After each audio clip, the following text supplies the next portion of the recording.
before Thanksgiving or whatever this is to you guys. I don't really celebrate these stuff, so I'm just home by myself. Long time. Hey, Lucy, long time, long time. I'm doing good, man. Life is good. Life is good. Life is good. Life is good. I went grocery shopping yesterday. Took a stuff just for me. Boy, things are cheap when it's just one person living in your house, boy. Things are cheap. Spend $70 on groceries. Ain't that, you all knew groceries was cheap for one person? Well, for like a family of five, I was like, I gotta spend like $350 a week. But I want to talk about 15 lessons when it comes to dating, relationships, and love, self-love, that we all must learn now. And if we haven't learned these yet, you will. And it's some hard lessons that we learn. If you haven't learned them yet, it's gonna come. But if you wait until you old to learn these, it's gonna suck. Hey Miranda, how you doing? If you wait until you are old to learn these lessons, I think many of us, we ain't learned shit yet. You know, you went through a lesson and you cry and you feel bad, but you haven't learned it. See, just because you went through it doesn't mean that you learned it. Because many of us, we reject the lesson and we hate the person. We hate the people. We hate the teachers who taught us this lesson. Hey, Gina. I was talking about you yesterday. Okay, well, thank you, Doja. Hey, Sylvia, how you doing? Hey, Anita.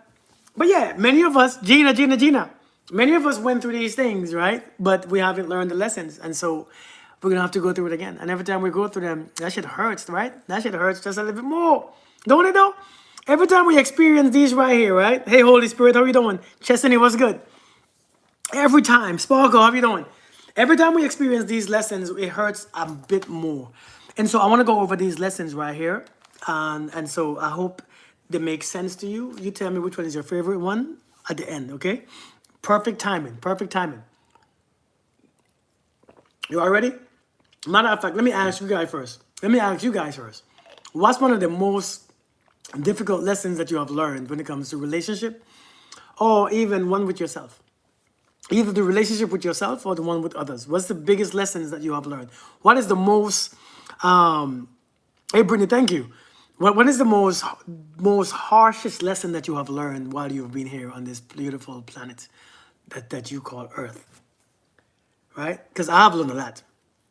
Right? So you can have this best relationship you can have is with Jesus Christ. That's what people say. That's what Christians say. But that's just Christians that say that, okay? Stop overthinking. You know, you always want to bring Jesus into everything. Why can't you all just be regular people living a regular life? You know, who use regular money and credit cards instead of using the spirit cards. Let's use, I mean, come on. Like, seriously. This is the kind of stuff I've been talking about, you know. Like, you can't have a real conversation. You are bringing Jesus into it. We're not talking about Jesus. We're talking about real lessons that we experience here. I mean, come on, man. Hey, Brother Pecan, how you doing? Let's just be honest. Don't trust nobody but Jesus Christ. Oh, I ain't talking. You know what? Let me just get over here. Okay, all right, Jesus Christ. We ain't talking about you. Actions speak louder than words. If your actions don't meet your words, get out. Indeed, indeed, indeed.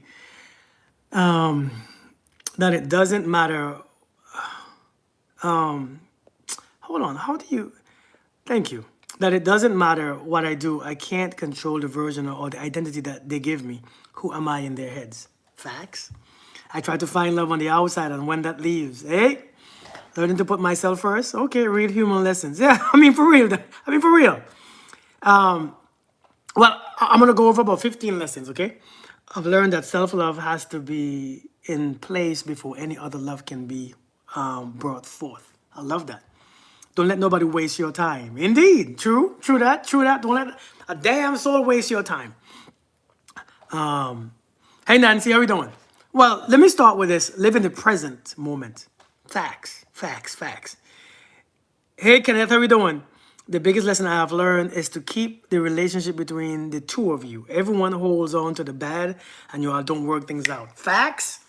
Hey, listen, facts.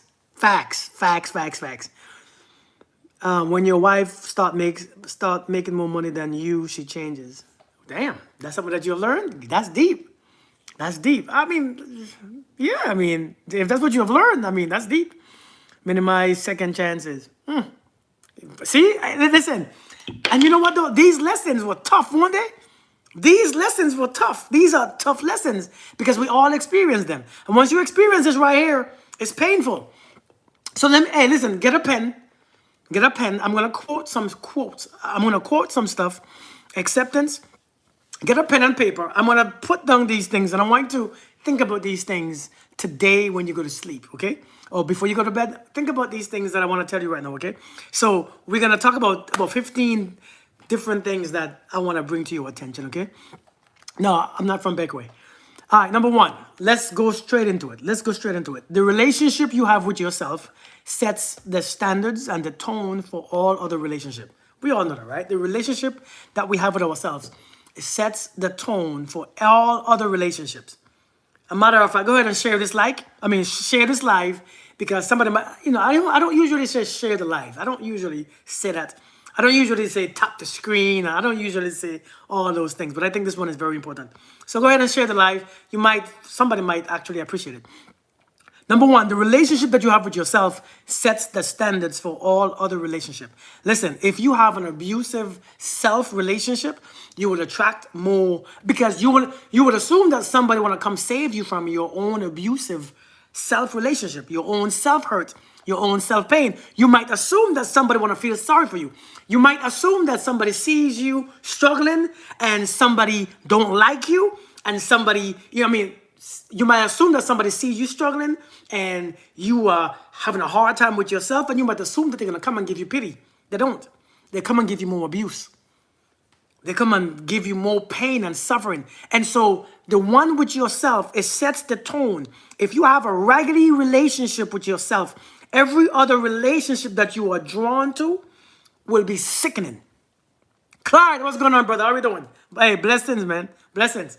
Every other relationship will be very terrible. So we must cultivate a beautiful relationship with ourselves. The way we talk to ourselves, the way we treat ourselves, the way we respect ourselves, the way how we show ourselves love and compassion and empathy. That relationship must be healthy in order to attract other healthy relationships, all right?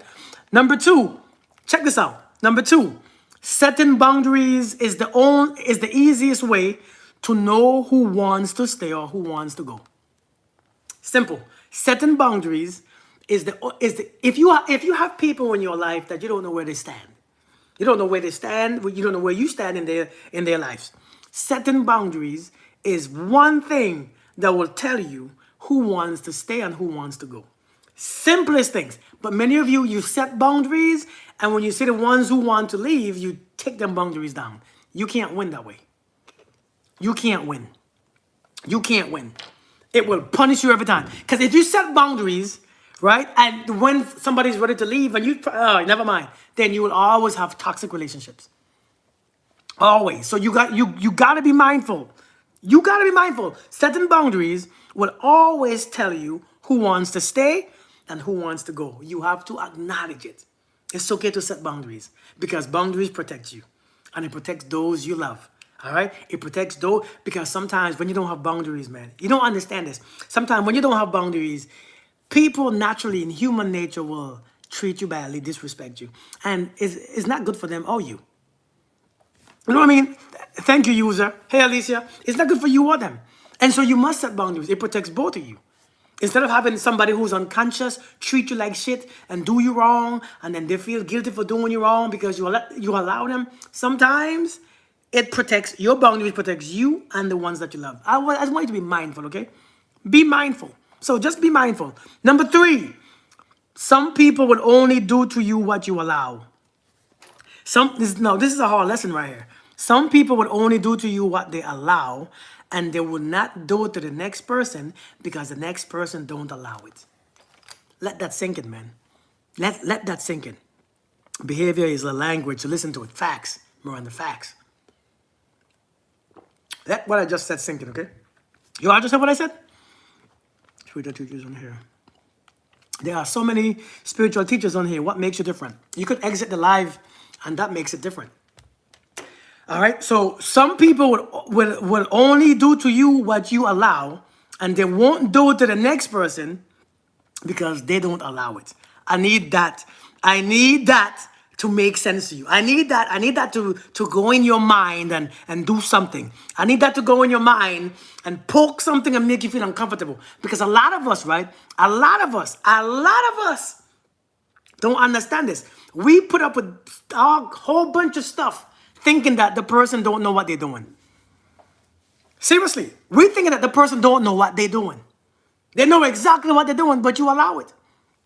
And when you allow it, the next person that they go to, you think that, oh my God, you got my ex. Sometimes your ex is somebody great treasure because they don't allow that nonsense. Some people need discipline, and sometimes you teach them discipline. Some people need discipline, and sometimes, I ain't gonna lie, sometimes we teach them discipline. Hey, behave yourself, act right. Seriously, some people need discipline. And if you just allow nonsense, if you allow your kids to run amok in your house, they're gonna do it. True or false? I mean, I know they're not kids that we are dealing with, but true or false? If people, sometimes they come to you and they want discipline, but we allow them to run out and out, in and out in our lives, and they get worse. We get worse too. Thank you, Nancy. So I'm saying just be mindful. Number four. This is the one that people don't like, okay? My ex-husband is wonderful to his new fiance. I'm telling you, man, the law of self-worth, number four, the law of self-worth says that whatever or whoever you have in your life actually is what you actually believe subconsciously and unconsciously that you deserve. The law of self-worth says that whatever or whoever you have in your life is actually what you believe you deserve unconsciously. Because if you didn't deserve it, you will get rid of it. It's actually what you deserve, what you believe that you deserve unconsciously. Now, some of you are going to fight this because you don't want to agree to this because the things that you have, the people that you have, but unconsciously, the reason why you have it is because you're vibrationally attached to it. You're vibrationally attached to it, and you have it. Bam, is a link. And so the people, the relationships, the men, the women that we choose is people we deserve, that we feel like we deserve. Because one thing about life is realize, one thing about your self-image, your confidence, your life, your way how you see things, your connections, your vibration, it attracts what it attracts. It really do. Hey, Dolly, it really do. So you have to be mindful. You have to be mindful. It's probably what you believe that you deserve. So look at the things that you have in your life. Look at the people that you have in your life, your friends, your relationship, your partners. And ask the question, do I really believe that I deserve this? And if I don't deserve it, why do I have it? If I don't deserve it, why is it there? If I deserve better, why don't I have it? Right? If I don't deserve it, why do I have it? That's the question that you have to answer. Number 5, putting up and tolerating. Now, this one here is going to sting. Gina, let me know if this one stings, okay? I want to know if this one stings, right? Hey, Tony. Let me know if this one stings a bit, because I want it to sting. Putting up and tolerating people's bad behavior doesn't mean that you love them, right? It says that you created a new standard in which you should be treated, right? How tall are you? I'm tall enough. Putting up and tolerating people's bad behaviors doesn't say that you love them. It says that you just created a new standard in which you should be treated. You created a new, you see, many of us will put up with so much crap. We put up with so much crap, right? We put up with so much crap because we say, because I love him, I love her. It's not because you love them, it's because you created a new standard. And that's why you're stuck. Thank you, Gemma. Hey, Johnson, how you doing? So now you're stuck. You don't love it because that's not love. You're feeling miserable. You're feeling guilty. You're feeling bad. You're feeling anxious. You're ashamed. That's not love. There's no love in that. It doesn't mean that. Three is some people would some no, number three. You want me to ask number three? Some people would do to you what you allow, and then they won't do to the other person the same as they did to you because they don't allow it. That's number three. So number five, again, putting up and tolerating people's bad behavior doesn't say that you love them. It says that you created a new standard in which you should be treated, and that's the way that they will treat you, no matter how much you say that you love them. Because of what you just... I'm telling you, Gemma, indeed. Indeed. I look like the actor from Black Panther? That's... Hell yeah. Chad Boseman? Is it Boseman or Bosewick? What's his name again? I forgot his name. Number six, it's your responsibility and your duty to love you for you. It is your responsibility and your duty to love you for you, not anyone else's responsibility. People have the right to stop loving you whenever they are ready, just like how you be stop loving yourself sometimes. Hey, Mandy, how you doing? Good to see you. Long time no see. It is your responsibility and your duty to love you the way how you are. Everyone has the right to stop loving you when they are ready, just like how you stop loving you when you look bad, when you're not wearing makeup, when your hair ain't combed, when you don't feel good, when you stop loving you sometimes. So why can't they stop loving you? And so this is when you have to be aware. It is your job to love you for you. It is your job. Nobody is required to love you for you. You teach people that you love you for you and they should love you accordingly. That's what you teach people. They see how you treat yourself, the way you communicate with yourself, the way you act, the way you carry yourself, right? They see the way how you speak to yourself, the things that you think, because it shows up in your body. See, what you feel about yourself shows up in your body. What you really feel in this life shows up in your body. It shows up. All the sickness, pain, stiffness, it shows up in your body going to reflect it. It's your job to love you for who you are. I can't love you right. I can't love you right. You can love you right. I can create a space to make you love you right. Thank you, Holy Spirit. Thank you. I can create a space that assists you in loving yourself right. But I can't love you right. Only you can love you right. I can just mirror you. How your body shows it. Your body shows how you feel about life. Your body shows it. The way how you don't take care of it. You know, the way how it looks, the way you carry yourself, the raggedisms, right? The way how your body responds to life, the way how your shoulders are down and how you're not smiling and how your face is just looking like, and you always have headaches, you always have pain. Your body shows it. You're always thinking, you're always fighting, you're always forcing, your body, it shows up in your body. Thank you, Sarah. So, hey, listen, I don't know if some of you all can't read or some of you are not seeing, but coming down here asking me weird questions when that's not the conversation, like how many religions and stuff. I don't know why you can't. See, some of you can't. Some of you lack the ability to stay on topic, and so you don't understand. I think some of you all are slow, you know. Some of you all might be slow. You just coming in here. You can't read the room. You don't know how to read a room. You don't know how to jump in, and you know I don't get it. I don't get it. Like seriously, like do you all get it? I don't get it. How come? How do you see? How are you coming here and go to a whole different place from where we at? I don't get it. You can't. You all can't. You literally can't hear somebody talk and jump in with a conversation that matches that. You have to go. Hey, how many suns does Saturn have? What? We're not talking about that right now. I don't get it.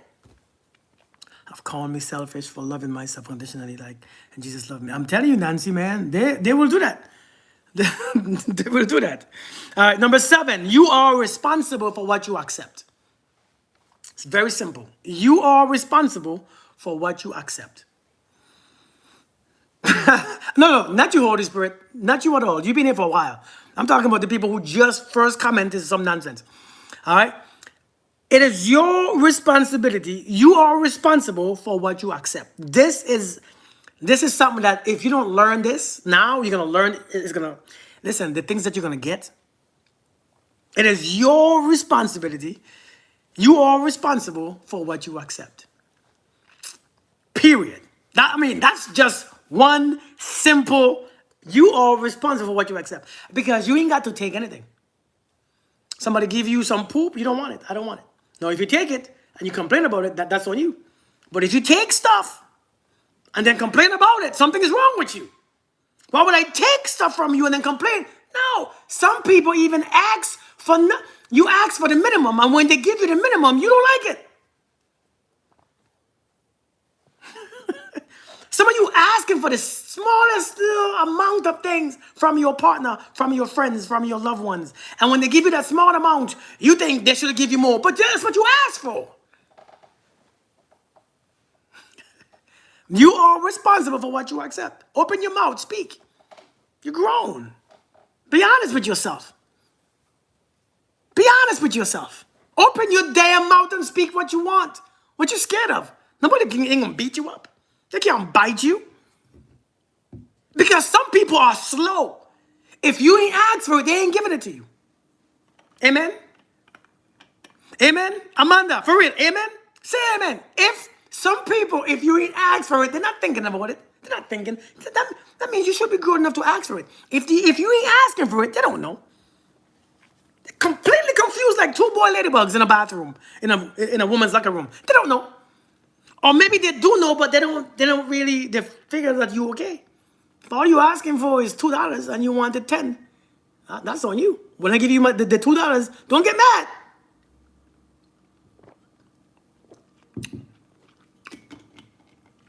That was just an idea.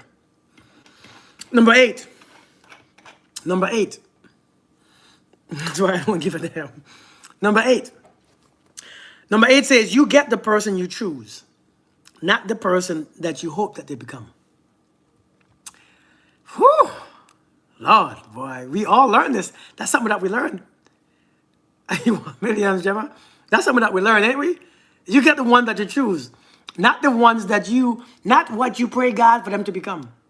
Not for what you hope that they're going to be. Not for the potential that you think that they're going to grow in. And when they don't grow into the potential that you assume that they will grow into, now you're resentful. I'm going into the right. You're responsible for what you accept. I feel that, bro. Until I realized the folks I thought were mine, I was accepting their ways. I'm telling you, for real. Listen, you are you get the person that you choose, not the one that you hope that they will get to, the one that you hope that they will grow into. Sometimes they don't grow into nothing. They don't grow into nothing at all. They just stay like that. And if you don't accept them like that, it's gonna be rough. It's gonna be painful. It's gonna be painful. So make sure when you're choosing a person, choose. Are they good now? Hey Trish. Hey Carolina, how are you doing? Carolina, it's gonna be on YouTube.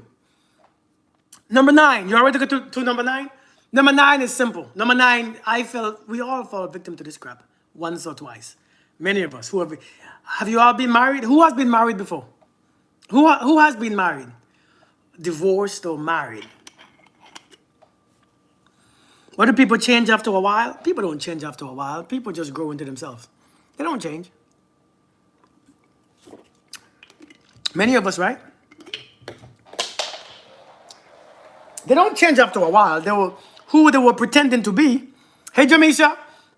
Who they were pretending to be get tiring. Who they was pretending to be gets tiring. What you see is what you get. Hey, Deanna, how are you doing? Yeah, who they are, yeah. People change and get worse? I don't think people get worse. I think people was hiding themselves from you. If they make shitty boyfriends and shitty girlfriends, they make shitty spouses. That's the rule of thumb. Now, of course, there are some exceptions. Sometimes you can be a terrible boyfriend or girlfriend, but you grow into a better husband or wife. But that's very small. Very, very, very, very, very, a very small chance. If they make shitty boyfriends or a shitty girlfriend, they will make a shitty husband or a shitty wife. They always do. Marriage don't change a damn soul. True or false? And we all know this. We all have been scammed into it.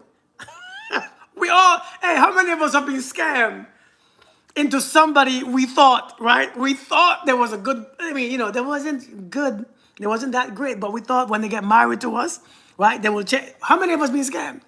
A lot of us being scammed. If they make a shitty boyfriend or a shitty girlfriend, they make a shitty spouse. Indeed, indeed, indeed. Who's that girl? Indeed.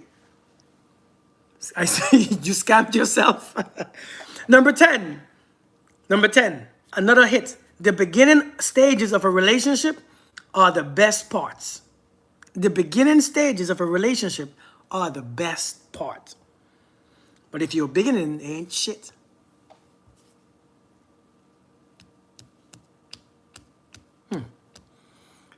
If you starting to wonder where you at, you don't text me, you don't call me, you don't even like me. What's wrong with me? How come you not there?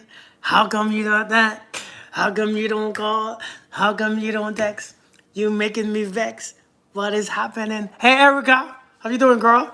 Sissy? The beginning stages are the most beautiful stage. So if the beginning is shitty, it's gonna be worse. Marriage don't change nobody. The ring don't change a damn. Moving them in the house don't get better. Listen, moving somebody in the house is the dumbest thing. Some of y'all moving in people. Hey, Ro, some of y'all moving folks in your house after month 3. How foolish is that to make somebody move in with you? How foolish. I have never lived with a woman that I wasn't married to. To hell with that. It reveals who they are. I was never married to a woman who I didn't. I was never living with a woman who I was never married to. To hell with that. Are you crazy? Like, why would I do that? That's hell. Hold on, I'm coming. If you do that, you don't like yourself. If you do that, you don't like yourself. Moving in somebody, I heard people say, well, how would I know how he is after we get married if I don't live with him? Shit. Fine. You know. You know enough. I'm telling you, you know enough. You see their behaviors, their actions, their customs. You go to their house, you see how they live. Then stop moving in with folks. The hell you all want to find out? Stop moving in with folks. Your favorite chair? It's my daughter's chair. So this chair has so much food on it. I don't know how she eats. I don't think she eats. This chair is my 7-year-old daughter. I don't know how she eats because the food is on the chair still. I just sat down here. My whole pans, it's probably dirty. But listen, man. Listen. Let's get into it. I ain't done yet. Hey, we're not done yet. Hey, Guam, thank you. Let's get into it. A prenup will expose the abuser. My girl feeling peer and indirect family pressure that she wanted me to move in, but I refused. Hell yeah, don't move in. Not living with someone before marriage. Hell no. If we married, you know how many women wanted me to move in with them? No, I'm good. You think that because I'm moving with you, I'll be better? No, I won't. I just find different ways how to play stupid games and get caught. Hey, Nessa, how we doing? All right, you all ready to continue? We ready to continue? Good afternoon, Purpose. Equal Discipline, how we doing? Thank you for the gifts. Thank you for the gifts, y'all. Thank you for the gifts. You all ready to continue? You all ready to continue? We got about 5, 6, 7 more, okay? Bear with me. All right, let's go. Let's go. Number 10. Oh. Yeah, number 11. No one, wait, did I?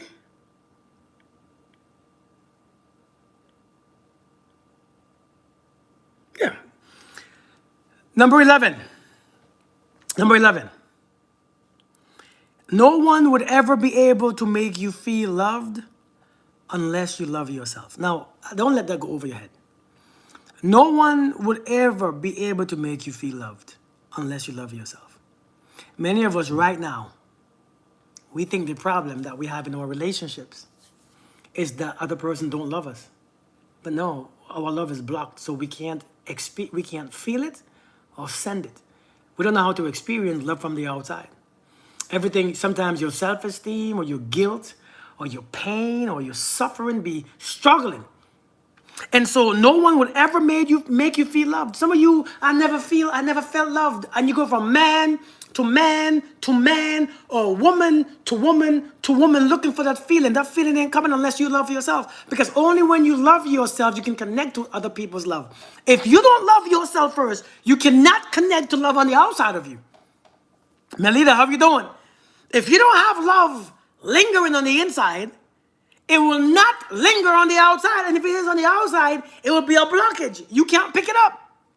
You will never pick it up. You will never connect to it. So if you cannot connect to the love inside, you cannot connect to the love outside.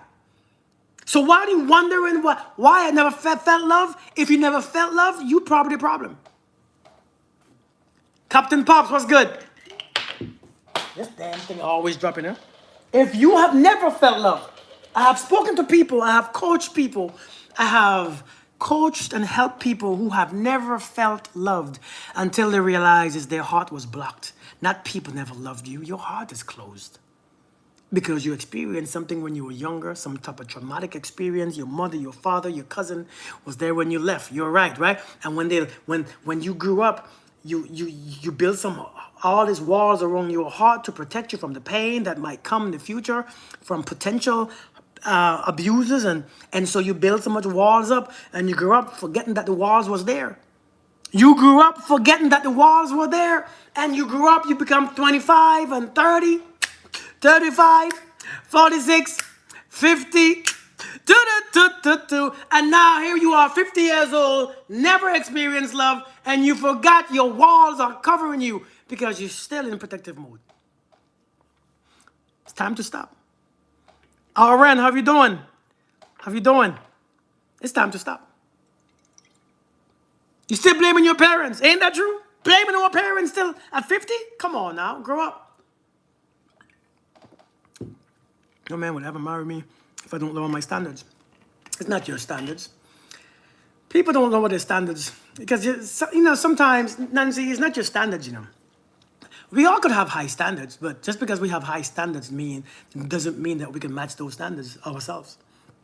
It doesn't mean that those standards want to match us. It's not your standard. We say high standards.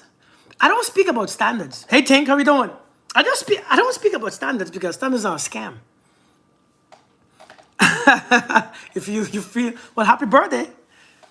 I don't speak on standards because standards are a scam, because standards are misunderstood. We could have all the standards that we want. We could have the dreams to live in a mansion and to live in a boat and a yacht. That's our standards. I want to live in but when it comes to your frequency, can you afford it? Probably not. Oh, I want to have a big old mansion on the beach. That's my standard. But can I afford it? No. And so it's not about standard. Because many of us, we have standards, but we don't have the matching frequency to afford it. Because if we had the matching frequency that could afford it, it would have already been ours. Do you all know what I'm talking about? Because some of you are going to get hurt. Some of your feelings are going to get hurt already. We have wants.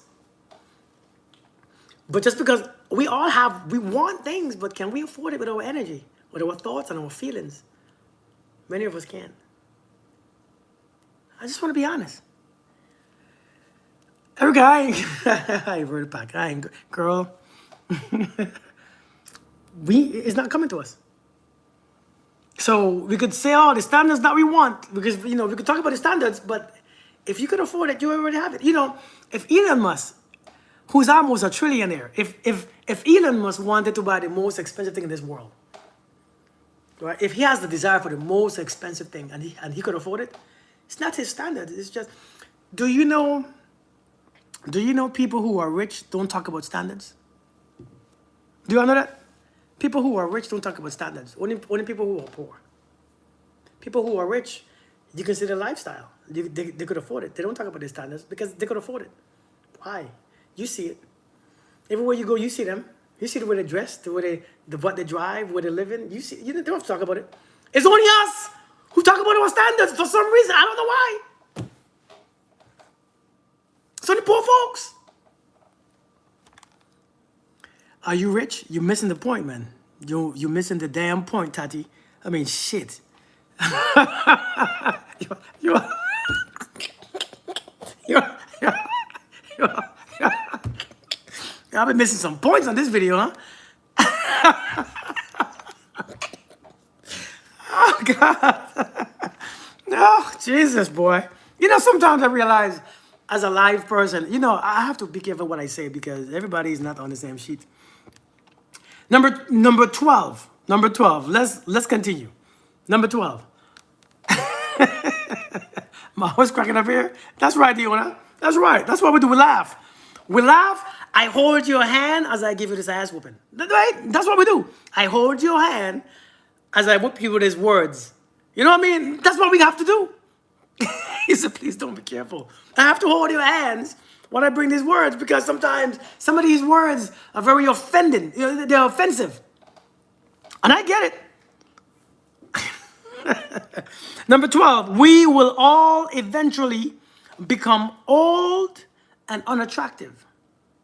We will all eventually become old and unattractive. So create in you a mind where you love. Create in you a mind that you love. Create in you a mind that brings you happiness and peace. Create in you a mind that keeps you soft. Because in this raggedy ass world that we call raggedy, that shit is hard. It would give you an ass whooping every single day. Every day you wake up, you're getting an ass whooping. You have to create in you a mind. Listen, we're gonna all eventually be unattractive and old in society's eyes. So you have to create a mind in you. Create in you a mind that you love, that's peaceful, that's humorous, laugh, that's happy, peaceful. You have to. Some of you all are only focused on your bodies. That shit is gonna get old. It gets old quick. Listen, you know how a few years ago I was like 22?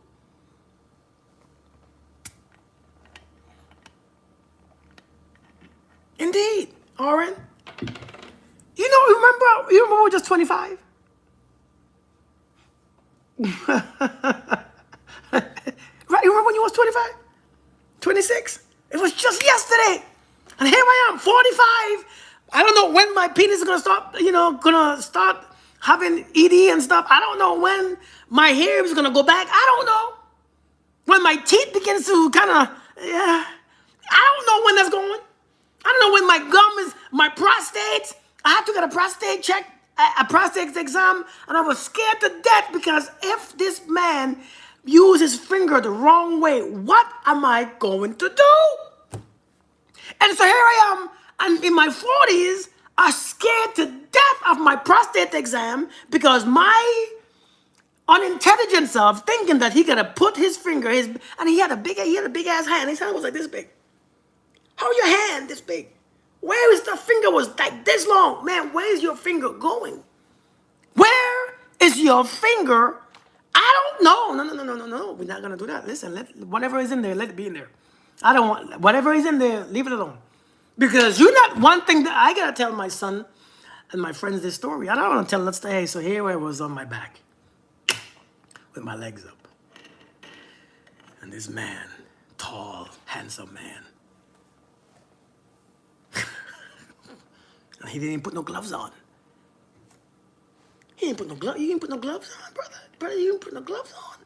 Where's your gloves at? Talk about, I don't need a glove. No, we're gonna need a glove.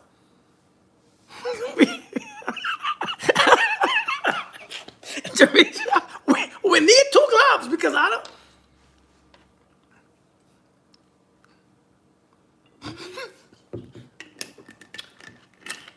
And what if I like it?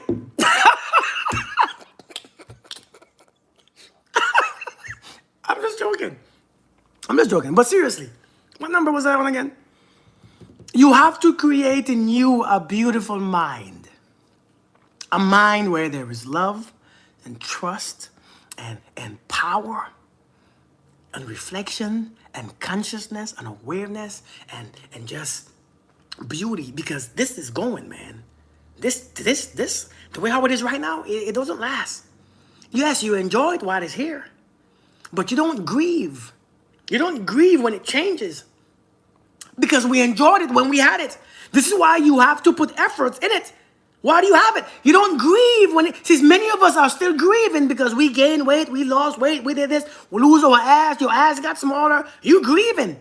Thank you for the love. Thank you so much. You grieve in the loss of your body at a certain stage. Some of us grieve in the fact that when I was 25, I didn't look like this. Now I'm 40, my nipples are nippling, my back is off, my kneecap fell down on the floor, it's to my ankles now, my elbows ain't elbowing. We are grieving the loss of bodily function. Your back ain't backing no more. Your shoulders ain't shouldering. You can't do nothing anymore. Your vagina ain't vaginaing. It looks like it's just, nothing is there. It's okay. Creating you a beautiful mind that even when your vagina stops working, it's like, yeah, it's all right. Shit. When your pee-pee say, hey, listen, I had enough. You like, yeah, shit, I had enough. Shit, so what can I do? I'm not going depressed. I'm not going depressed when my pee-pee stop working. No, I'm like, hey, I enjoyed it when I had it, man. God damn, cheers to you. Cheers! Because when I had it, I used it.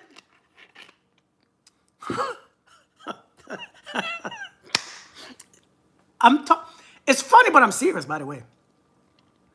It's funny, but I'm dead serious. I know you all think I'm joking. I'm not joking. I'm just laughing saying this because it sounds ridiculous, but I'm serious. It is what it is. I'm actually being honest. When it's done, when my hairline goes back, it's done. I ain't about to cry, God, where's my hairline? No, listen, I had it. See, right now, I enjoy my hairline. I enjoy my beard. When that shit get patchy, hey, I'm just done. I'm shaving it off. I ain't growing one side here, one side here. It's done. 2 more extraction next month. I'm telling you, man. It's done. When it's done, it's done. Creating you a new mind. We all become unattractive. Yeah, it was locked. See, it was locked. I ain't grieving it. Creating you a new mind. Number 13, you will not always get what or who you want. Who had to learn this lesson the hard way? How many of us learn this lesson? You will not always get what or who you want. But that's okay. We all learn this from our careers, our lives, our job, our partners, our relationship, the people that we want to date. We will not always get what we want or who we want. Hey, Ruby. But it's okay. Nothing else. No, maybe it's meant to be that way. We don't have to see. We don't have to put all them pretty things.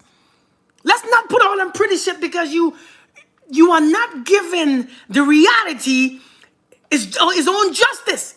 We're not doing fair. We don't have to make up a whole bunch of spiritual reasons or godly reasons or religious reasons and supernatural reasons and to make you feel better about not, who am I talking to? Not having who or what you want. You ain't got to be pretty. You ain't got to make up. Maybe it was God's protection. Maybe, let's just say, we didn't get what or who we want, but it's okay. Can we just stop right there? Can we just stay? Why must the butt be a pretty ass butt?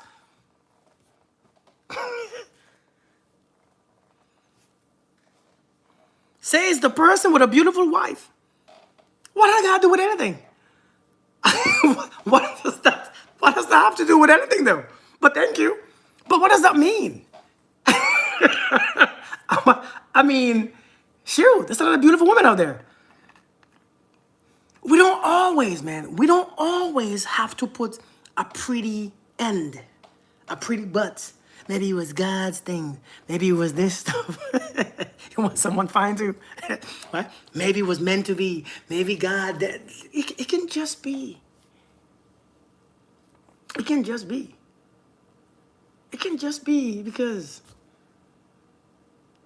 you get what I'm saying? I take that one personally. That one's one of my biggest lessons. One of my biggest lessons. Y'all don't like that one, huh? It's too simple. You know, my lessons that I've learned was all simple lessons. It wasn't no, it wasn't no intellectual sounded lessons. You know, it wasn't no lessons that sound make me feel smart.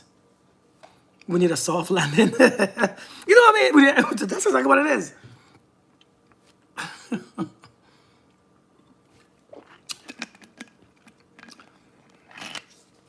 You say we want a fine partner too. You know, my wife didn't always look like that. When I met my wife, let me see if I have a picture I can show you. My wife didn't always look like this, you know. It's over the past couple of years, me and my wife started to work out together, and her body started to change. You know, when I met my wife, she was very insecure with her body. She was very insecure. She was very physically insecure. I mean, you know, we don't speak on that kind of stuff, you know, but she was very insecure with her physical appearance.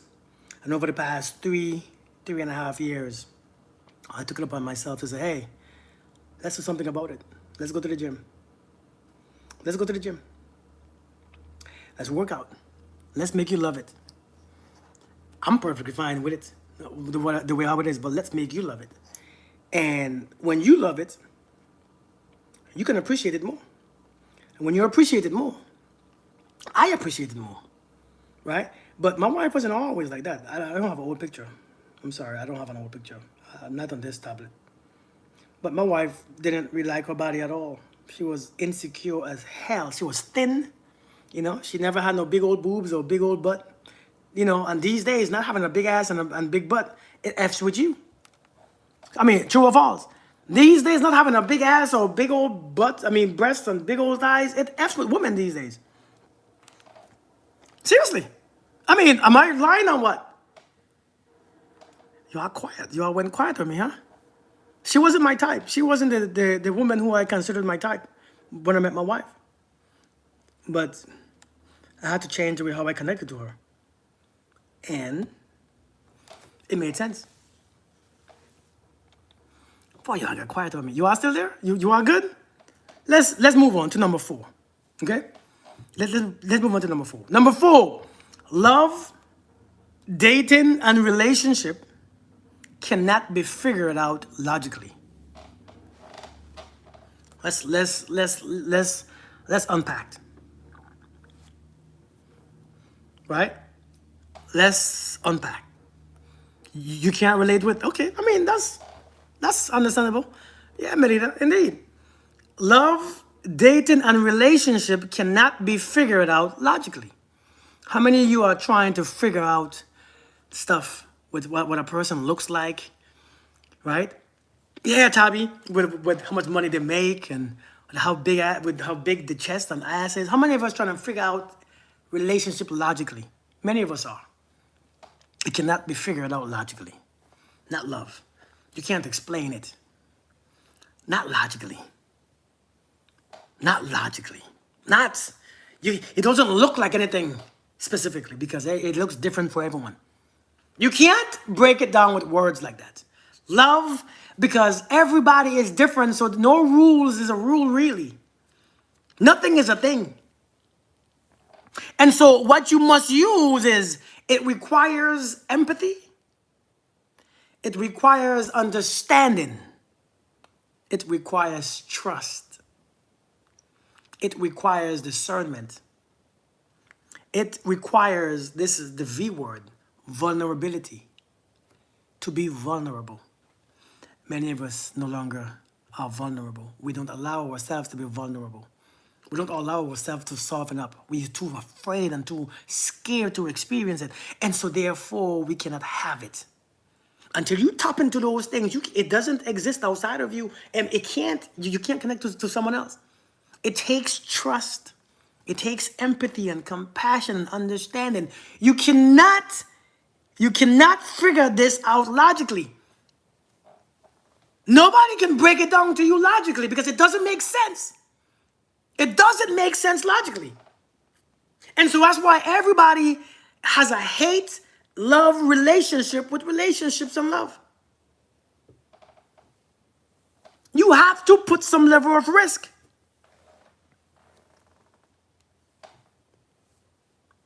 Changes on a constant, indeed. How often do you think people are just starting to date should communicate? You know, if you're starting to date, what comes naturally? Look and see what comes naturally. I think many of us, we are afraid to reach out because we don't want to look desperate, right? You know, we're afraid to reach out. We don't want to look desperate. We don't want to look like we're trying too hard. And those are the things that screw a relationship up. It cannot be explained like that. You know, when you like somebody, even if they text you at 5 in the morning, you're going to be happy to text them back. It's when you don't like them, all those damn rules and those things come in play. It's when you don't like somebody. When you don't like each other, boy, at 2 in the morning, they'll text you, hey, just seeing if you up. You're going to be like, oh my God, he texted me last night to see if I'm up. But if you don't like that person, you text at 2 o'clock, you blocking him. Who texts people at 2 a.m.? I don't understand this. You block him. And so this is the logics I'm talking about. You cannot understand it logically. It doesn't make sense logically because it's based on who you like and who you don't like. True or false? It's just based, boy, somebody call you for something just to talk. But somebody that you like called you to talk, you excited, your nipples hard, you ready to just yap, yap, yap, yap, yap for hours. You don't like the person? In 2 minutes, hey, I gotta go drink. I gotta go. And sometimes it comes off so, I gotta go, shit, I forgot what I said. I gotta go bury my dad. Bury my dad. You gotta go bury your dad? Yeah, he just died. Really? Yeah. What the hell did I just say? And then you forget. Why? Because you just don't like the person. You gotta escape. And so, you know, that's just what it is. And so when it comes to how often should you talk to somebody when you're just dating, it depends on how much, if you like each other, talk. But don't have no long phone conversations in the first couple of weeks because they get tired of you. I mean, that's just nature. Just talk. There's no set way. You get to control the pace. It is your pace. It's your relationship. You all both get to control it. No one on the outside could say how much time you should talk because nobody don't know. Nobody, you can't trust me for that. I can't tell you. It has to be natural. If it's natural and both of you love this naturalness of it, it works.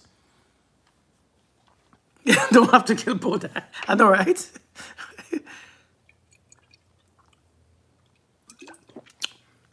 Number 14. I'm sorry. Number 15. In a karmic relationship, hey Sash, in a karmic relationship, the person who cares less has the power. In a karmic relationship, the person who cares less has all the power. In a real soul connected relationship, there is no power exchange. None. There is no power exchange. And I want you to look at that. Look at your relationships. Look at the past relationships. Look at the times that you dated. The ones who care less has all the power. Until you switch, until you stop caring, then you have the power. It's not about power. Is there always a person who cares less?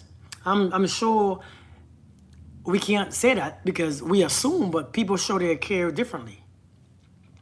People show we care differently, but I don't know about caring less. Now, yeah, some people don't care about you, period, that you are with. But in a healthy relationship, now we just care. We show the way how we care differently. People will show up differently because that's who they are. That's their identity, right? When you're in a relationship, both of us, one will show up different from the other. And we're supposed to. That brings the balance. We can't show up the same. It doesn't make sense. It gets boring. It dies too early.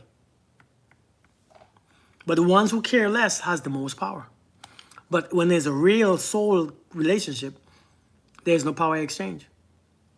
Hey, chap, how you doing? Thank you, Susan. Good to see you. Thank you. All right, number 16.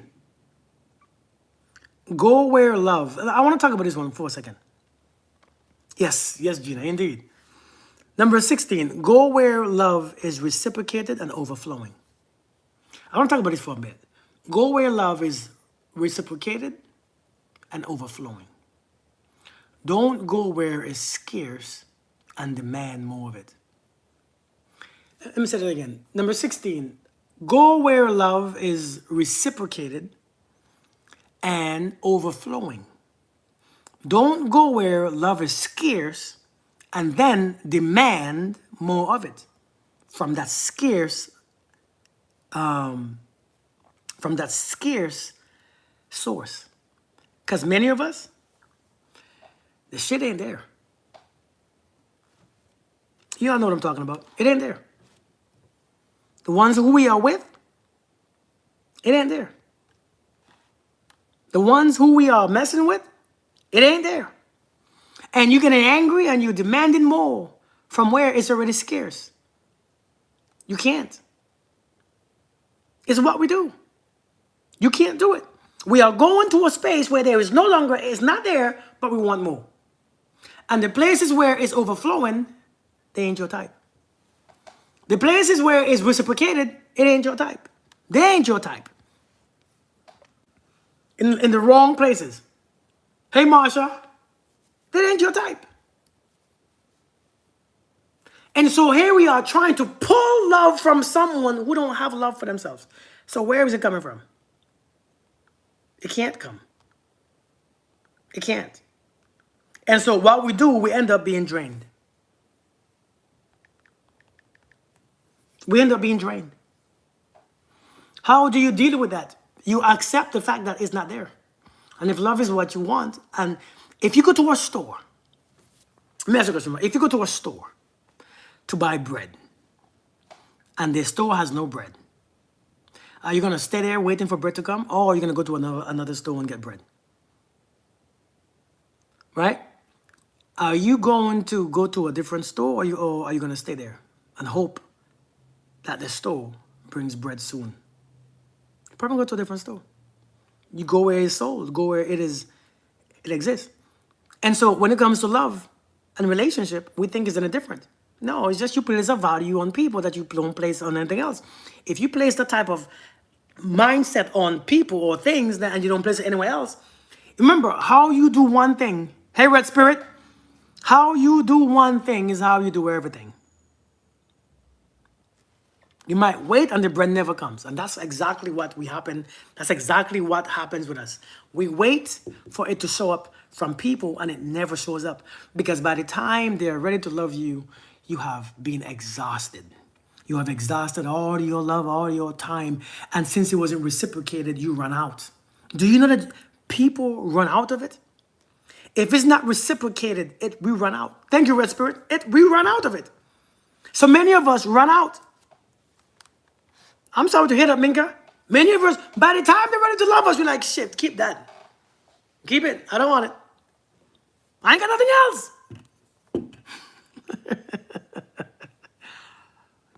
How you do one thing is how you do everything.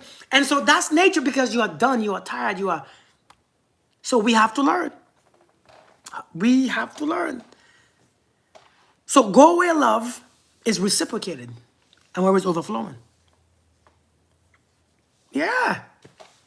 Go where it's overflowing and where it's reciprocated. Because I don't care if you go in somewhere and you know it's not reciprocated and you're still there.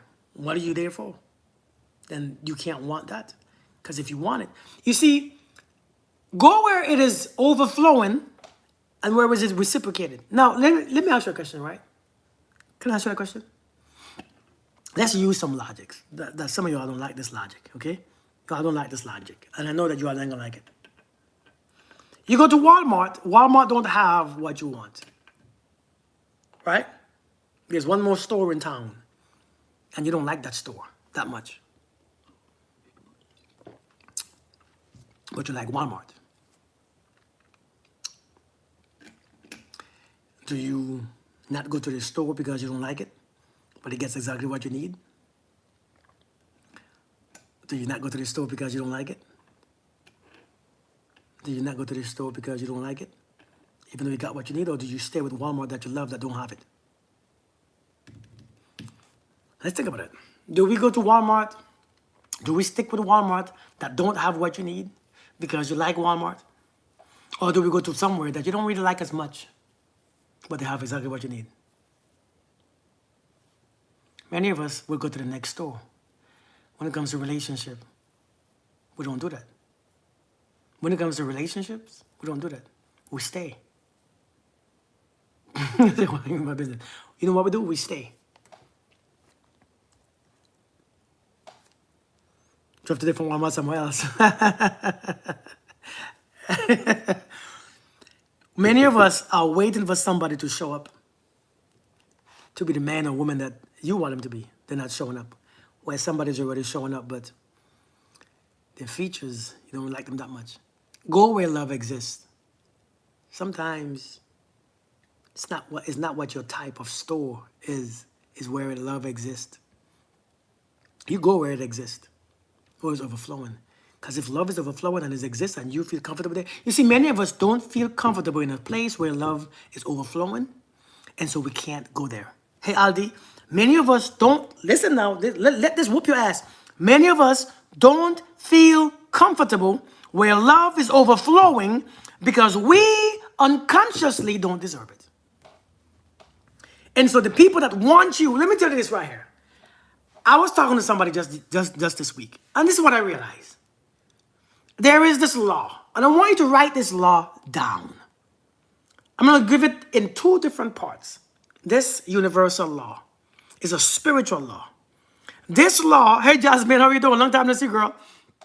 This law is called the law of least effort, right? / of least resistance. That's the law. The law of least effort, or the law of least resistance. Many of us can't do it. Many of us are so used. Here's the problem.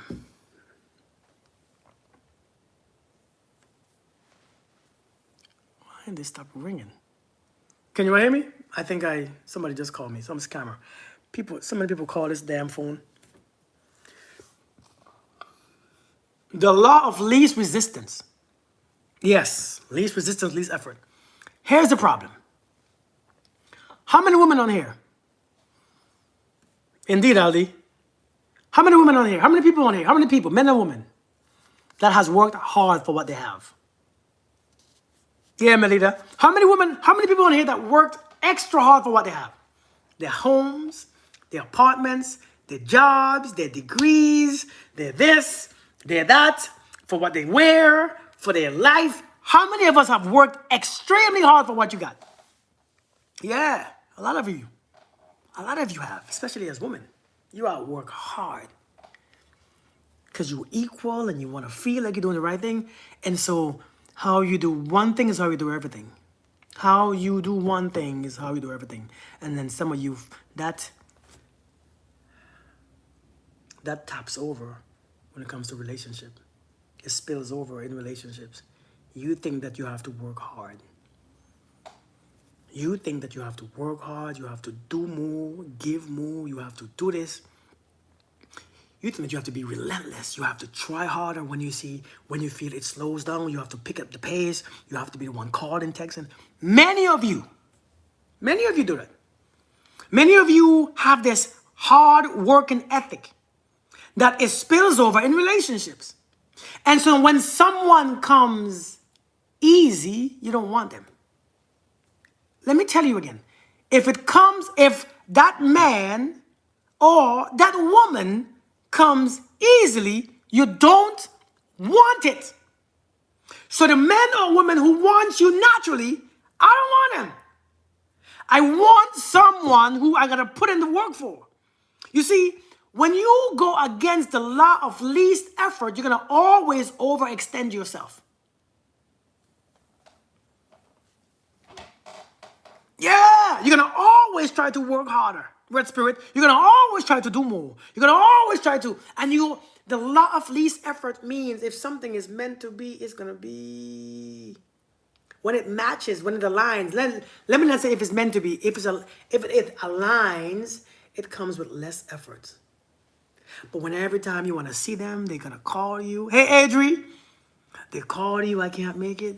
They don't come by. They don't call you easily. They don't text you easily. They're always busy. They're always this. It feels off. It's too much effort. This is nature telling you this ain't it. This is nature telling you. Thank you, Steph. You too. This is nature telling you it ain't yours. But you know what we do? When it's not, when it's all them bumps in the road, you know what you do? You try harder. Yeah, Sylvia. You try harder.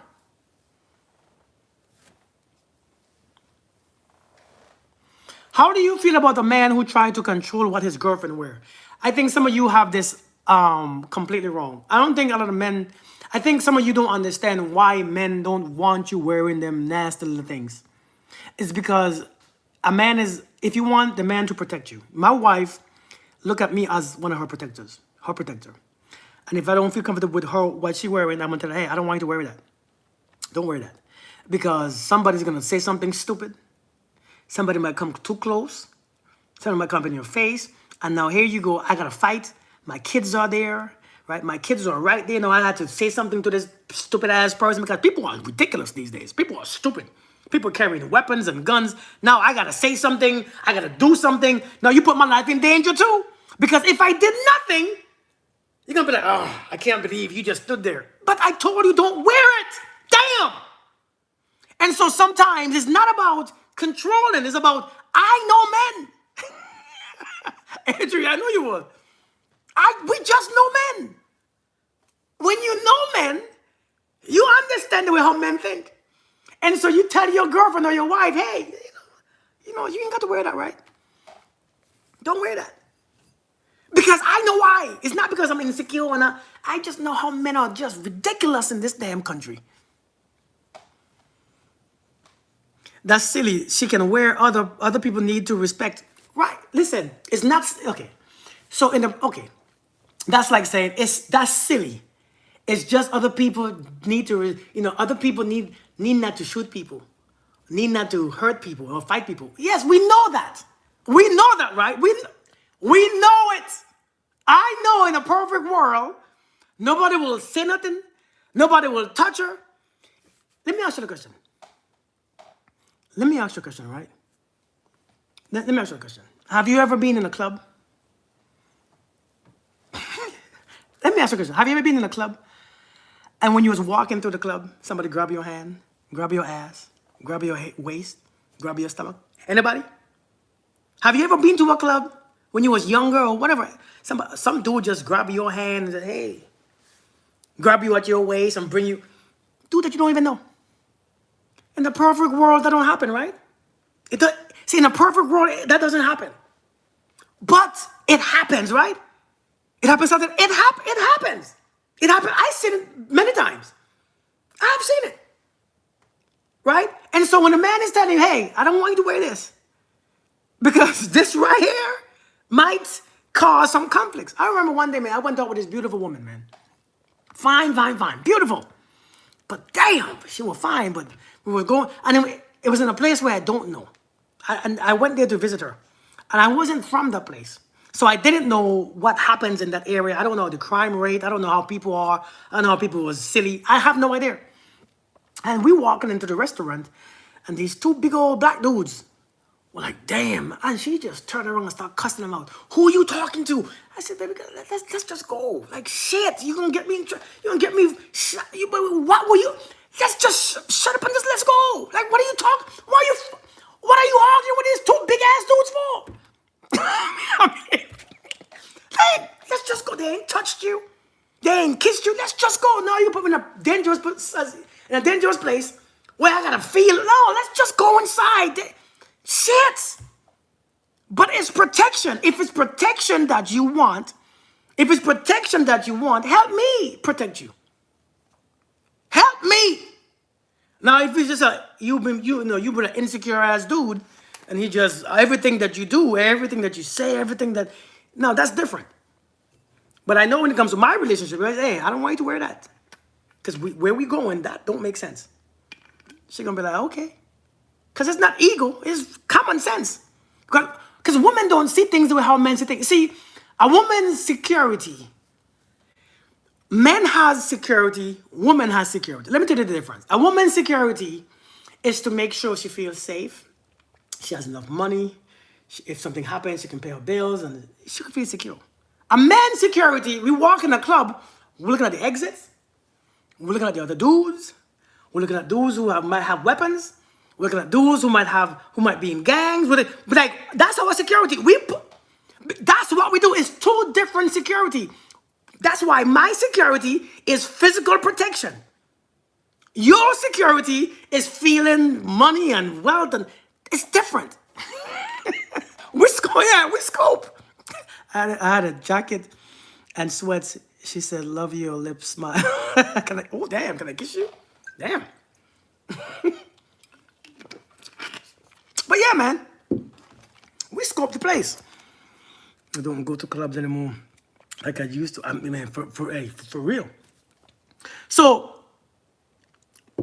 number 17. Oh, in Berlin. Oh, you are in Berlin? Shoot, you having a life. You enjoying the life, huh? Of being deployed. Number 17. There is no need to change anyone. This is a very important one.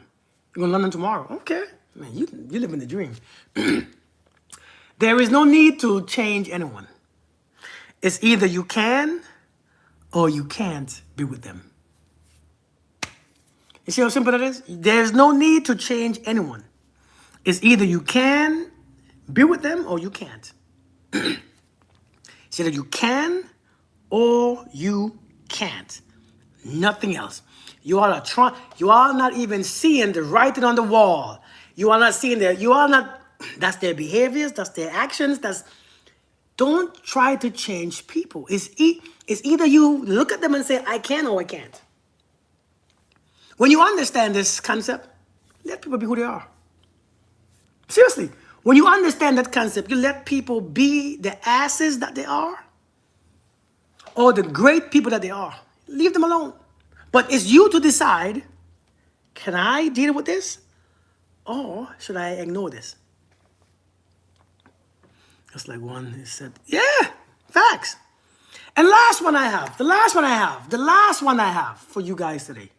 Because I'm gonna give you all 18. The last one, be open. Be open. Compromise some things, but that's not changing someone. Indeed, facts. Be open. Be mother effing open. Some of us ain't open for shit. We closed. We closed. Nothing comes to us. We closed. When nothing comes to you in life, you are closed. And how do you know when you are closed? Is shit coming to you that you want? No, well then there you go, you closed. If it ain't coming to you, it's closed. How do you guard your heart? How do you guard your heart while you are open? A guarded heart is closed. Why do you guard your heart? Why do you think that you're going to guard your heart when it says that you love everyone and everything? The Buddhists say, fall in love with everything. The Christians say, love thy neighbors as you love thyself. Another group says, love the world as you love yourself. There is no need to guard anything. It's just we are so emotional. We are emotional wreck who always think everything's going to hurt us. We are emotional wrecks that think everything that people do is a direct attack on you because it's personal. To protect your heart is to love. To protect your heart means you have to love and trust. But it's not about loving one person in a way that you give up yourself. You have to love that you build your heart. You have to trust that you build your heart. The more empathy, the more compassion, the more love, and the more trust, your heart is stronger. If you do one thing, if you do something once in your life, you have no strength. Many of us are trying to do it one time in our life, and that's why it's a big deal to you. And when it becomes a big deal to you, the one time that something happens, you can't take it. Indeed. You don't have to love from a distance. You see, that's how people love God. People love God from a distance. Because if Christ, see, this thing is love from a distance. Many of you are so afraid. Some of us are so afraid to be disappointed. The reason love from a distance makes sense is because that's how you love Jesus. And I know that's going to sting a bit. That's how people love Jesus and God. Because if Jesus was right next to you, your ass going to love him, as you say you do. When you have to behave and do and act and think and feel different, but now you have this, many of us have a raggedy ass relationship with Jesus. Raggedy. We have a raggedy relationship with God. That's why we can love God all the time. That shit ain't love. That ain't love.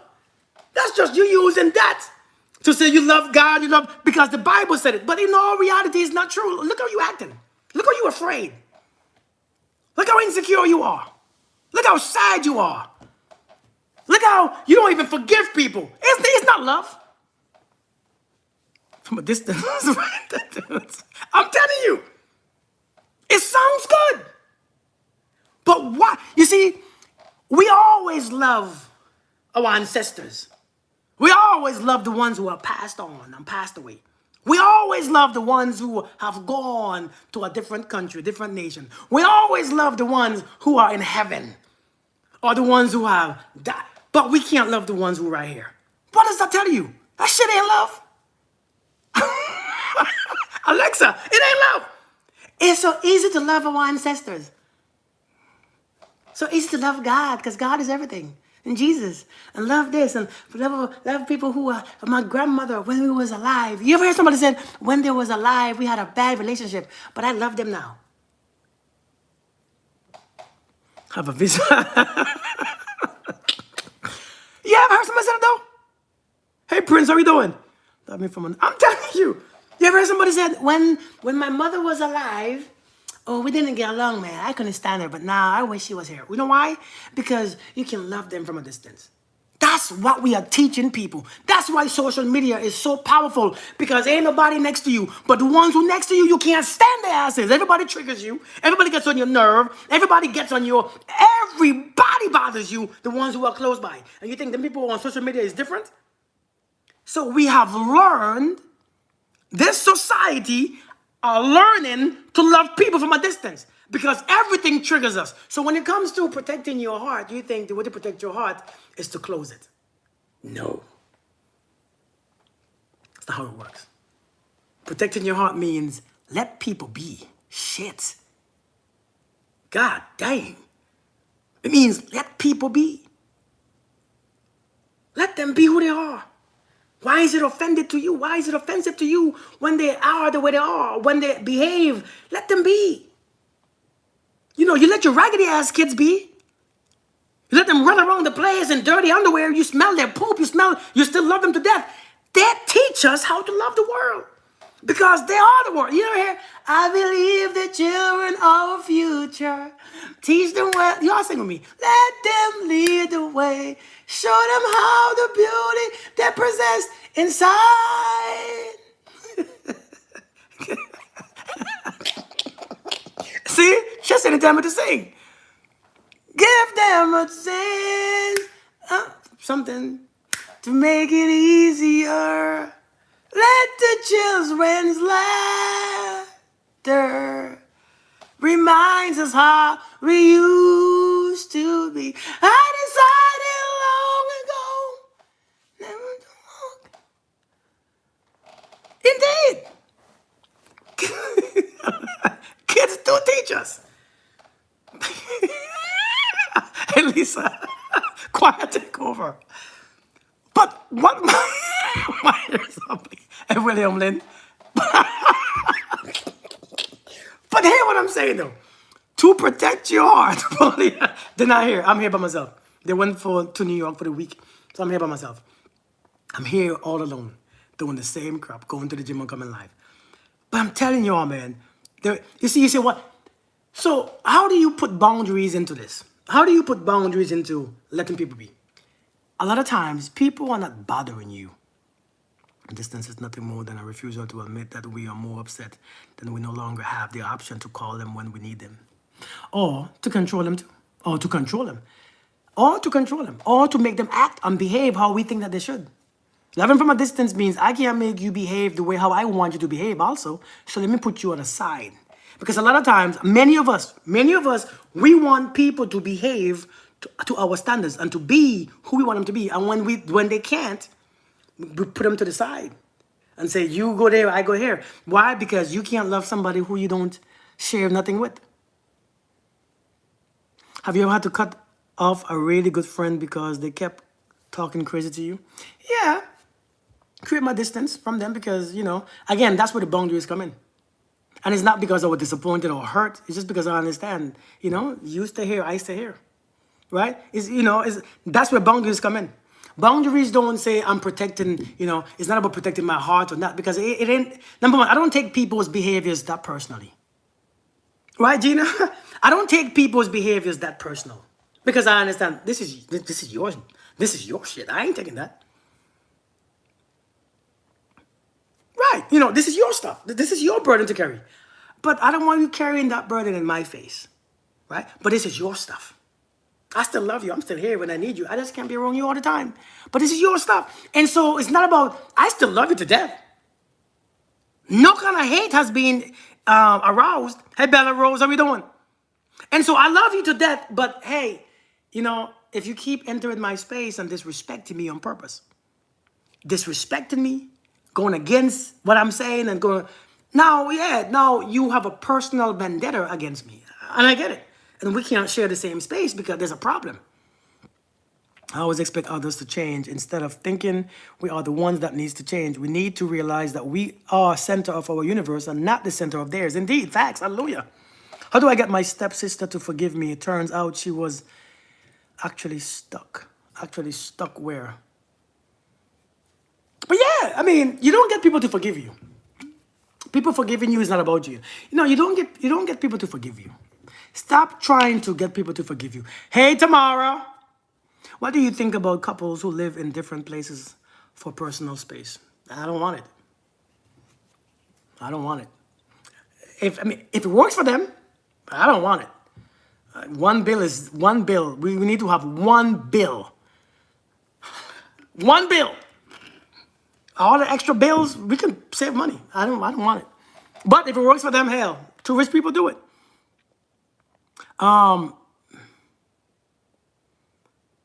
But yeah, man. But listen though, I was answering somebody's question. When we love someone, we accept them to be just how they are, and sometimes we don't want to accept them to be who they are, man. We want people to be. But serious, this loving from a distance stuff, we gotta love up close. Loving up close. Yeah, I know. Loving up close is so much more personal. Loving up close means that I can see you and not judge you, even though you're doing stupid, silly shit. I can see you, I can see it, but I don't feel attacked. I don't feel like my value has changed. I don't feel like something is, because I am me and you have your shit to deal with, so you deal with it. But the last one was be open. Many of us are not open. We say we're open, but we're not open. We're closed. Our hearts are closed. I'm telling you, when you are open, things come to you. When you are open, things come to you. Everything comes to you. Everything comes to you. You attract a whole bunch of crap when you're open. But when you close, only the gunk at the bottom. When you close, only the gunk at the bottom is what you see coming through. This guy seems like which guy was that? I'm telling you, when you see like when the thing stopped flowing, when the water stopped flowing, when it settles at the bottom, it's just a bunch of gunks and corrosion and stuff is built up. That's the type of people that come to you. Them raggedy people.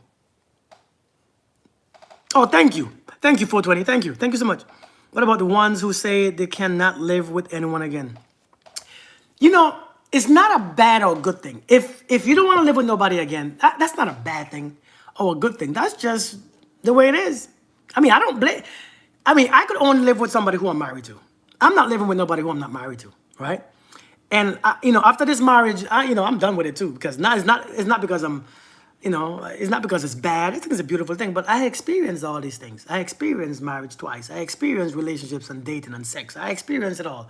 And now at this point, if this one don't work out, or if it works out with it being, coming to an end, if it works out, because everything works out, but if it works out with coming to an end, it's a new start for my life. I don't want it again.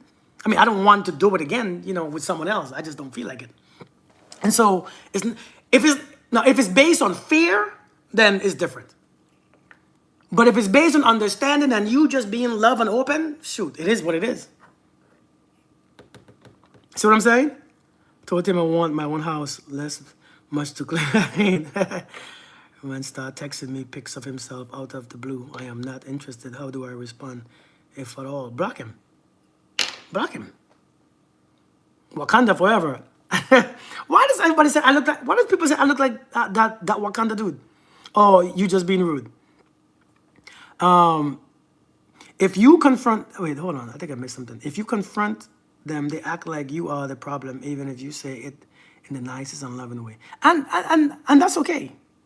That's okay. Hey, Malika, how you doing? Listen, sometimes when you set your boundaries or you put your foot down, people is going to do what they do, right? People are going to turn it around on you. People are going to gaslight you. So listen, like I told you just the other day, people are going to gaslight you. Like the lady who was who she just texted me from nowhere. She texted me from nowhere, hi. So I'm like, hi. I thought she wanted something. And she didn't respond. And then she texted me again the next day, hi. I said, can I help you? Right? Shit, because you're telling me hi, and we're not going to keep going back high and high and high. It's like somebody saying, hi, beautiful. And you're like, what? What do you want? Are you going to ask me out? Or what is it that you want? I get it. Like, damn. What? Every day, every morning, hi, beautiful. Good morning, beautiful. Good morning, queen. Shit. What? What? Is it something that you want? And so when I said, ma'am, can I help you with something? She said, help me with something? I was just being kind. Ma'am, bye. Say what you want, but I don't know you from nowhere. Like, God dang. I'm not going to go back and forth. Hi. Like, jeez. Because then after I say hi the second time, she said, what are you doing? What am I doing? Ma'am, how can I help you? How can I help you? What you doing? WYD. Ma'am, I'm a 45-year-old man. I don't never talk to you in my life.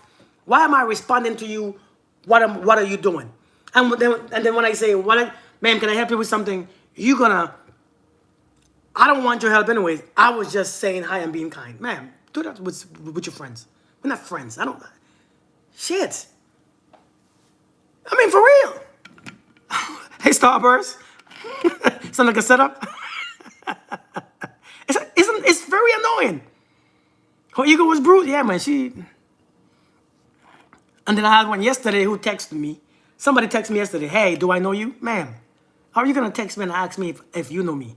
If you know me, you tell me. I don't know. How would I know if you know me? How would I tell you what you know? I never seen you before. I never talked to you before. First message, do I know you?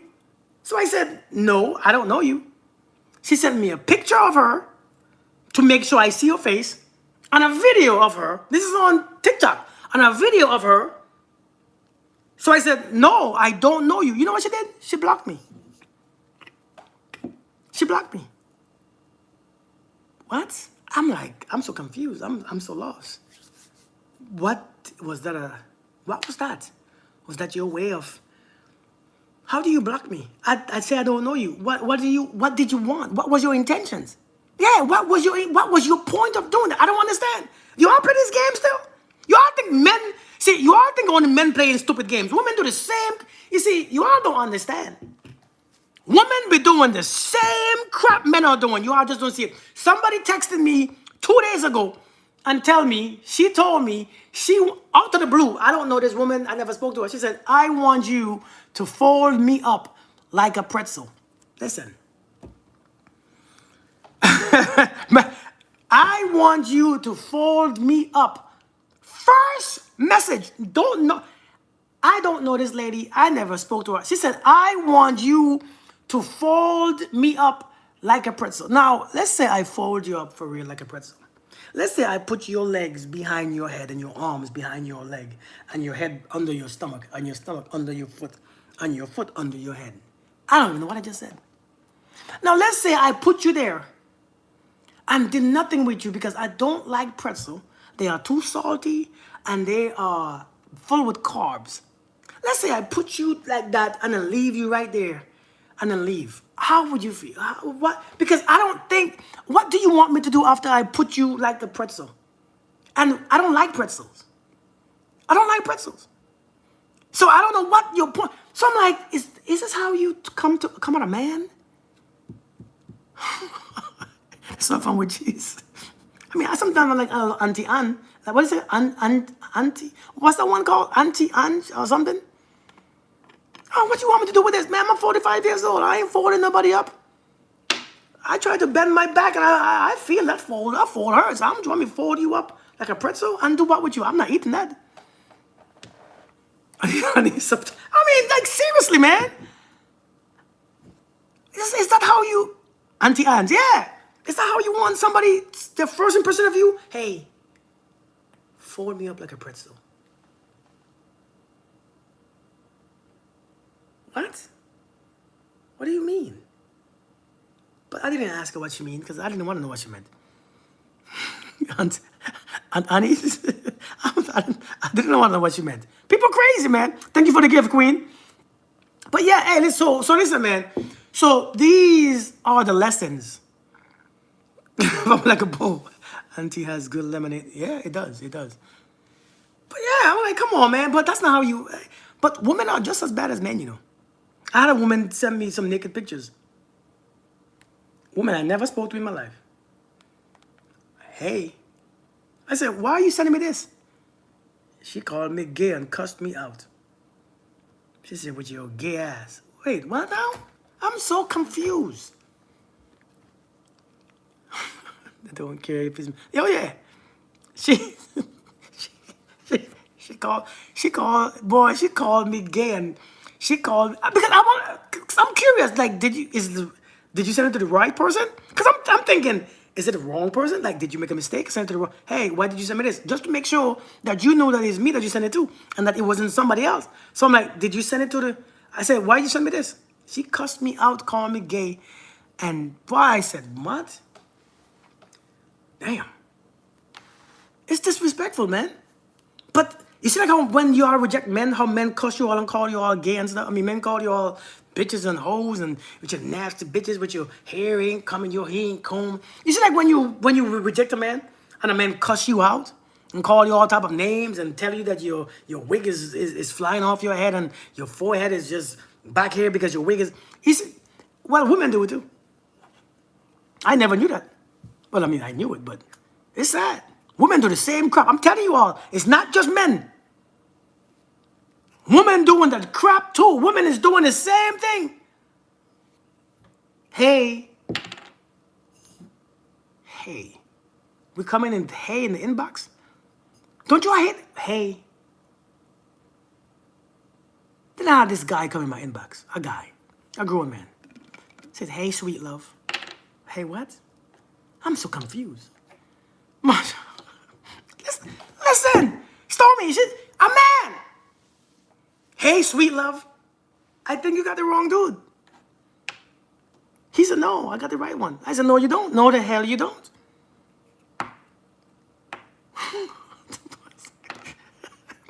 Is that what it is, Divine? I'm telling you, man. It's Oren. I'm like, no, you, man. I said, hey, bro, you got the wrong one, man. My DM is empty. Listen, the one take the cake. I was surprised. I was like, what? Sweet love. Sweet love? Your pretzel. That one, you know, I didn't get that one. Listen, there was this good-looking guy on TikTok. Good-looking dude, right? He had a bunch of women in his DM. I mean, in his content, you know, in his, his thingy. And we want to come to Alaska for Thanksgiving. He had, good looking dude, right? A masculine dude. And so he has a lot of women on his, and he follows me. So I followed the dude back. You know what I mean? I follow him back. Hey, Cece.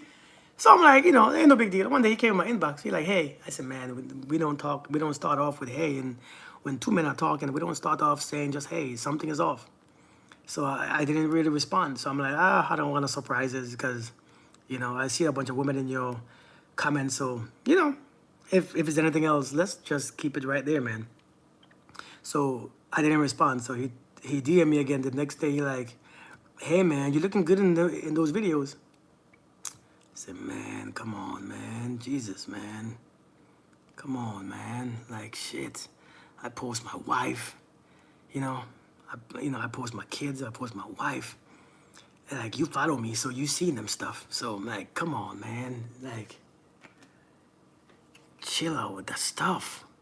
God damn, y'all. And then he come again in my inbox again and said something, it was off the wall. And I was like, oh, okay, bro, I'm straight. And when you tell them that you're straight, they're gonna, this guy, I told this guy, I said, bro, the comments was off. The comments was off, right? The comments was off. So I'm like, hey, man, every time this was on Facebook. Every time I posted my pictures, this is back in the days when I used to post, my muscle picture. He used to be like, hey, man, damn, bro. I don't know. So I'm like, whatever. And then I post another story, and he will comment on my story, and he would comment. And one day he commented something, and it just felt weird. So I was like, hey, man, I'm straight, right? I said, I'm a straight man with a family. Boy, he was offended. Why you told me you straight? Ain't nobody gay. I'm not gay. I'm straight too. You sure? Because I don't feel like that. I mean, I don't care who's gay or who's straight. I don't really care. You grown man, I have friends, right? I got people I talk to, women and men who are gay. It doesn't bother me. Who you sleep with is your business. But he cussed me out. So I'm like, all right, good, man, good. All right, then we good. Then he stopped commenting on my pictures. Because it was weird. I mean, he cussed me out. So I ain't gay, man. I said, but, okay. All right. Good. All right, cool. All right. I'm just telling you, just in case. Just in case. Man, listen. But sometimes my DMs be going extra. I posted a picture on my birthday last week. It was my birthday picture. It was me. I take a shower. I posted a picture with no shirt on to say I'm 45. This is what 45 looks like. Melita, I'm telling you, I posted a picture on my Facebook. One picture. It's been a while since I posted a picture with any, with my chest hair not showing. You know what I mean? My chest hair wasn't, you know what I'm saying? I'm always covered up. And I posted a picture. That picture, if I can show you all, man, if I can just show you all, but I'm not logged in on my tablet on Facebook. Hey, that day I had about 15 DMs from 15 guys. I still don't understand why. I still don't get it. The picture went viral. And I think I was in some group. I think they shared me in a group. You saw it? I think they shared me in a group. And I had about 15 men. I was like, what just happened? Am I tripping? Am I tripping? What is going on? I was confused. But hey, I mean, it is what it is. That's why I don't post them pictures. I had taco meat. I had my taco meat out, man. Thank you, Chesney. But listen, man. Did they share? I don't know, CC. I don't know where they share with that. but listen, man. Listen. I was talking to somebody yesterday, man. Oftentimes, we are closed and not even know. We are closed and not even know. Hey, Diane. They were confused. We are closed and we don't know how close we are. We are closed and we expect to work hard for everything. Trying to make burritos. I think when it comes to relationship and dating, we should see who comes to us naturally. I think we should come to us. Who doesn't like tacos? I think we should come. Excuse me. We should see what comes to us naturally, because what comes to us naturally might be where we are vibrating at. Might be just, if you want to be honest with yourself, see who comes to you continuously, naturally. It might just be, now of course it's going to be all type of stuff, but there's one constant. There's going to be a constant type of the vibration of people who's going to come to you on a regular basis, more than the higher vibrational ones and more than the lower vibrational ones, because you're going to attract everything. We all attract everything. We attract all type of people. And like I said the other day, you attract who you are, but sometimes you don't always attract who you are. Sometimes you attract people who are in desperate need of who you are. How can we open up again? You know, to open up, man. You know, one of the best things to open up, one of the best things to open up is forgiveness. You know, forgiveness does so much, man. And it sounds corny. I mean, I get it. It sounds corny as hell. Forgive, right? It sounds corny. It sounds corny. It sounds corny. Forgiveness sounds corny. But forgiveness, it cleans you out, man. Hello, LP. Forgiveness clears you out. It really clears you out. It clears out your system. It clears your mind. It clears your energy. It clears out your thoughts. It clears out what you are, you know. Yeah, man, forgiveness, it cleanses you so much, because what happens, what you are cleansing is the energy that you took from those people who did you wrong. Yeah. You are going in there, the energy that you took from people, you are going in there and you are cleaning it. You know what I mean? Them and just leave them to do. Yeah, exactly. You are going in there. Yeah, JC, you are going in there and you are cleaning the things that they're dirty up. Or we allow people to dirty, because we have been with people who said some things, some hurtful things, right? Because we all was doing that. We all been with people who said some hurtful things, some angry things. We know when they were angry, when they was drunk, when they was happy, when they did some things. They come in our houses, and they left it dirty. They didn't wash up behind them. And so here we are, man. Here we are, we're filthy, right? And we hold on to that energy. And so if you don't forgive, the energy is going to still be in you. And when you carry that energy inside of you, it controls how you see people. It controls how you think. It controls where you stare. It controls what you attract. It controls who you go to. It controls who come to you. It controls your finances. It controls the amount of your bills, your money. It controls your attitude, your time, your place. It controls, it has so much power over you. And so to open up, until that is removed and you be your fresh self again, you can't open up, because it's hard to open up with that energy, because you're always judged. You always feel guilt. You always feel shame. You always feel all these things. So you can't open up. You always feel like something is stopping you. So one of the best things to do is forgive. We always got to start with forgiveness. And forgiveness, yeah, we say it's a scam. But I have learned that I don't have to forgive if I don't take personal from what people do. Fresh like spring water, yeah. I have learned that I don't have to forgive if I don't take you personal, because I understand. Sometimes you understand. Listen, sometimes if you understand one thing about people, you ain't shit, right? If you understand, hey, you ain't shit, then I don't take you personally. Yeah, it will do the rest. If you understand, hey, you ain't shit, why am I taking you personally? Why would you take criticism from people that you don't respect? Let me say it again. Why would you take criticism from somebody that you don't respect? Please tell me. Why would you take criticism or anything personal from someone that you don't respect? You don't. You don't. But many of us, our egos are so ridiculous. Our egos are so huge. We're just looking to feel offended.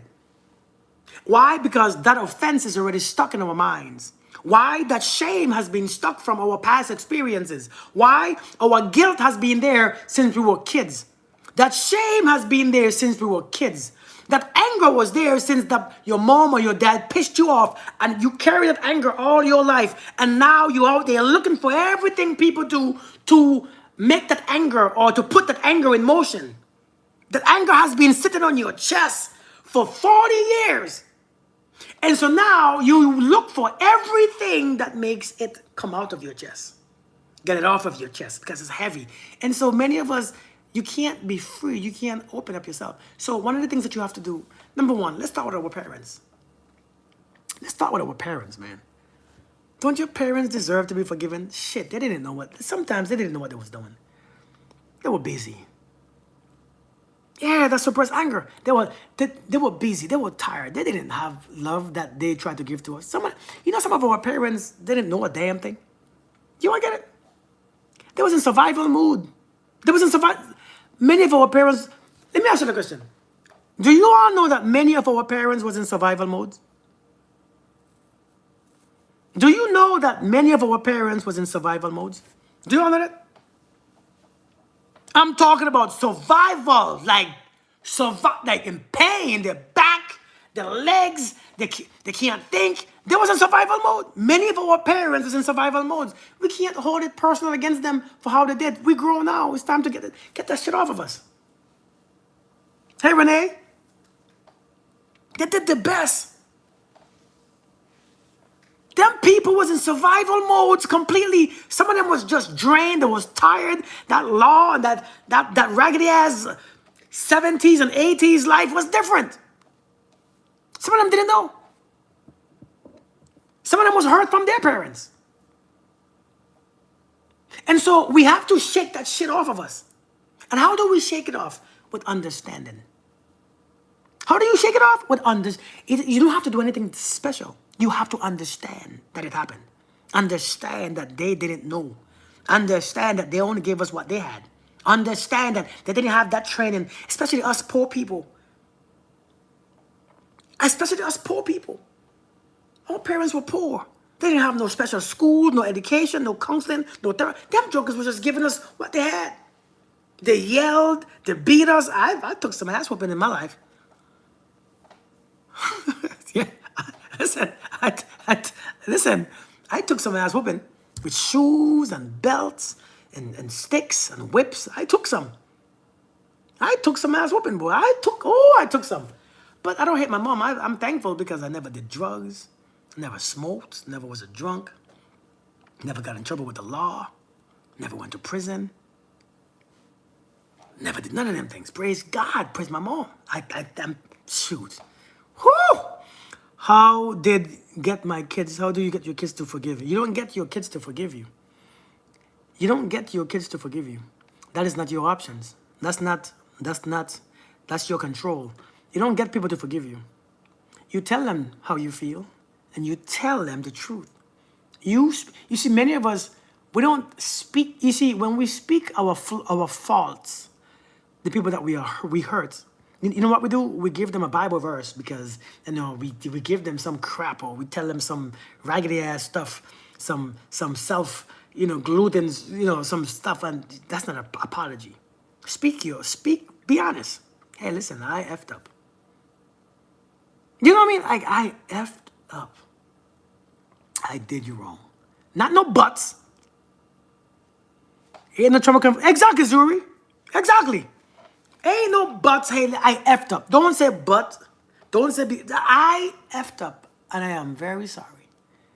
I apologize, and I never thought, I never knew, I didn't realize. And then let it be honest. Let it change your behavior. And when you're done, now it's on them. It's on them. You can't control if they do it or not. It's on them, but you have to have trust that they do it. But with your behaviors, with your change behaviors, right? Yeah, Divine, yeah, Tony. With your change behavior, with the way your actions change and your attitudes change, because that's forgiveness. Your attitudes change, your behavior change, your action change. Because true repentance is changing your behavior, right? An apology is change behavior. You don't really apologize until you change your behavior. If you don't change your behavior, your apology means nothing at all. And so when you go to your kids, you be honest with them. And let them take their time. Let them do as, what they please. Don't force them, don't rush them. After a while, it kicks in. It kicks in. Because they realize that, because sometimes it takes them a while, but sometimes they realize that they can't live with this crap either. Shit is heavy. How do you want to respond to them reaching out if they broke up with you? How to, I don't know. Tyler, restate the question, please. Indeed, Joanne, indeed. You say how do you when to how do you when to respond? Can you ask the question again?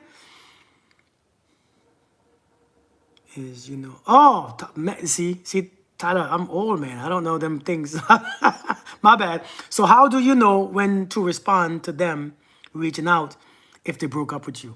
You know what? That's a good question, right? How do you know how you be honest with yourself. You see, sometimes we want to respond just to make sure or just to prove a point that we okay. I don't need you. I'm gonna respond to you. Sometimes if you don't want to respond, don't respond. If you don't want to respond, don't respond. You don't have to respond. There's no time limit. Because sometimes you still hurt. Especially when somebody broke up with you, you still hurt. And it's okay to be hurt. It's okay to be, it's effing okay to be hurt. It's okay to not be completely healed yet. And sometimes it's okay to put them to the side. Because see, here is how we interfere with our healing. Every time you touch the wound, you mess it up. Have you ever had a cut on your arm or your legs or something? And every time you keep messing with it, you keep picking the scab, you keep touching it, and you keep messing it more, you start bleeding again, right? You start bleeding again, Leave it alone. So sometimes you got to put things to the side and leave it alone for a while. And then after a while, the scar is going to be there. And then when you touch the scar and it doesn't heal, then you can speak to them.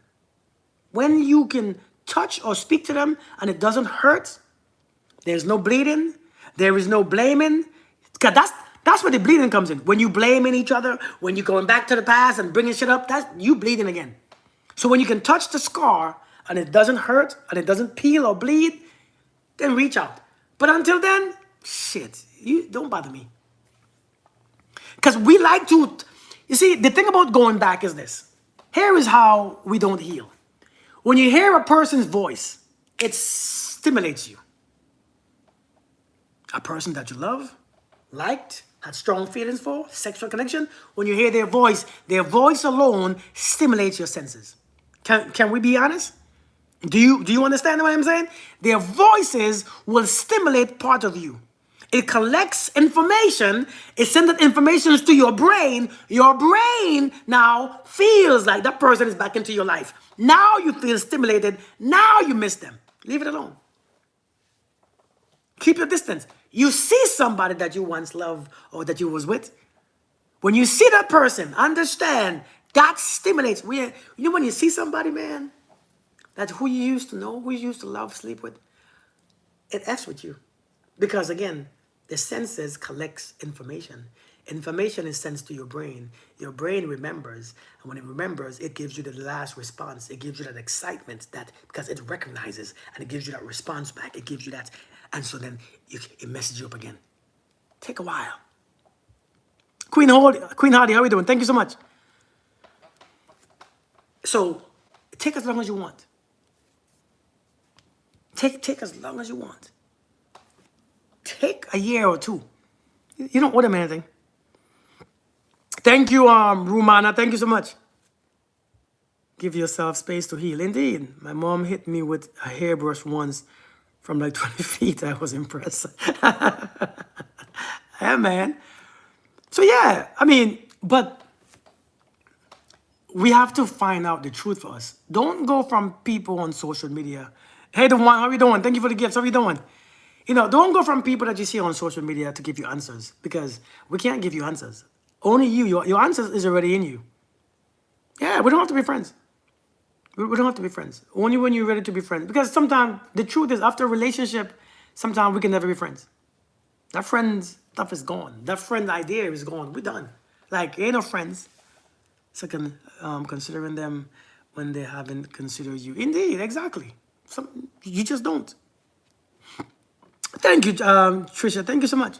But yeah, man. But the question with your kids, yeah, let your kids We all have, one thing about having kids, man. I know we try to protect our kids from certain experiences, but we really can't. They're gonna have their own experiences. They're gonna have their own forgiveness to do. They're gonna have their own raggedy ass relationships that you can see straight through, but they can't because them jokers slow. Just like how we were slow. Right? They're gonna have ridiculous ass raggedy relationship, boys and girls in their life. And I'm like, boy, but just like how we had to figure it out for and the worst thing is that we had to figure it out for ourselves and we know what we went through to figure it out. They're gonna have to figure it out too. For themselves. Work on not giving an F, right? Yeah. Hey, the real queen, how we doing? You know what I'm saying? I think that's the hardest part. Seeing your kids struggle, knowing that you're just stupid. Hey, Shaw Smith, how you doing? Okay. Well, welcome. You said that's the hardest for you? Man, listen, when my son comes home and tell me he's been bullied in school, I'm like, boy, I will go there and F a kid up. But I know I can't. He have to deal with it. Hey, you're going to deal with this shit. Hey, you got to figure this out. They have to figure it out for themselves, just like how we had to. You remember how shit, you remember how we had to figure out that? You remember how much we had to figure? Do you know that we still figuring shit out? Do y'all notice that? We still figuring shit out. There still. Some of us still figuring out how to date. With 40, 50 years old, shit doesn't, the rules and condition has already updated and changed. The rules, you ain't dated in 4 years. The rules done change. The terms and conditions done change. The people done change. The environment done change. The modes of dating done change. And now here you go, just confused. Like, oh shit, what am I doing? I'm a mess right now. I can't eat, can't sleep. Everything changed. Here you are, 40 years old, confused like two little boy ladybugs. We all have to continue to learn in life, indeed. And so here we are. How to parent, cook, drive, all. Yeah, I mean, we're still learning, man. Many of us are still trying to figure out. We're figuring out how to forgive people. We haven't mastered it yet. Yeah, Carolina. Oh, so you know it. But I was there when my son was being bullied and no one listened. Yeah, man. We learn how to forgive people still. Some of us are grown. Haven't forgiven our parents yet. Let me tell you something. Never try to learn how to forgive somebody. Because I know we ask him that question. How do you forgive somebody who hurted you? Or who hurt you? Right? How do you forgive somebody who hurt you bad? How do you forgive somebody who you loved a lot? How do you move on from somebody that you loved a whole lot? I get these questions all the time. How do you move on from this relationship? How do you? You don't ask yourself, how do you? Because when you ask yourself, how do you, you're looking for a complicated answer. You're looking for a very complex answer. Learn from Jesus Christ. There we go with this nonsense. There we go with this nonsense. You learn from Jesus Christ. Good. Just good answer. You're ridiculous, man. But seriously, man. You don't have to learn. You don't have to, because when you ask those questions, man, you expected a difficult answer. But try to let people be who they are. Try to accept that sometimes stuff that people do is not about you. When I learned that, yeah, be comfortable with tension. When I learned that to let people be who they are, I realized a lot of things that people do or people did, it wasn't about me. It was not about me. Their actions and behaviors was about how they felt on the inside. Remove your ego. Indeed. I had to realize that people were struggling. You know how many people are struggling right now? You know how many folks are struggling in survival mode right now? Can you really blame? You know how many people are blind spiritually? Do you all have an idea of how many people are blind spiritually, man? Like, I'm talking about confused blind. I'm talking about they're looking at you, but they're sleepwalking. I'm talking about they're there with you physically, but emotionally, mentally, they're gone. And so all they're doing is swinging. They're looking for, and they're bumping into you every day. They don't know how to stop it because they are blind spiritually. Yeah, they are completely asleep, Cousin. They are completely asleep. And so when I learned that, because most of the people who hurt you are sleeping. Joanne said, you have to forgive to be forgiven. I like that. You have to. Notice how the Bible says, notice how the scripture says, forgive me of my trespasses as I forgive those who have trespassed against me. Forgive me of my trespasses as, that means simultaneously, at the same time, while, right? Forgive me of my sins while, that means I'm doing two things at the same time. Forgive me of my sins while I forgive those who have sinned against me. Listen, man, we have to learn to do that. But I have learned that people are blind and they're walking around, and we were all asleep at one point, indeed.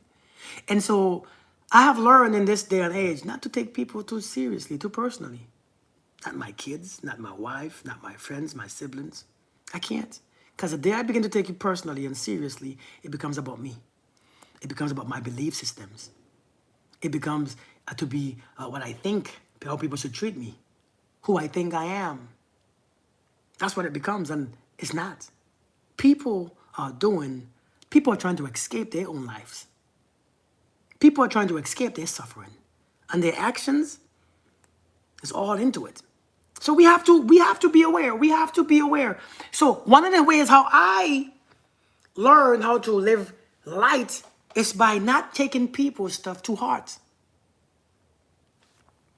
By not taking people's stuff, because I can't afford to carry. You see, many of you think that you can afford to carry people's offense. Seriously. Thank you, the one.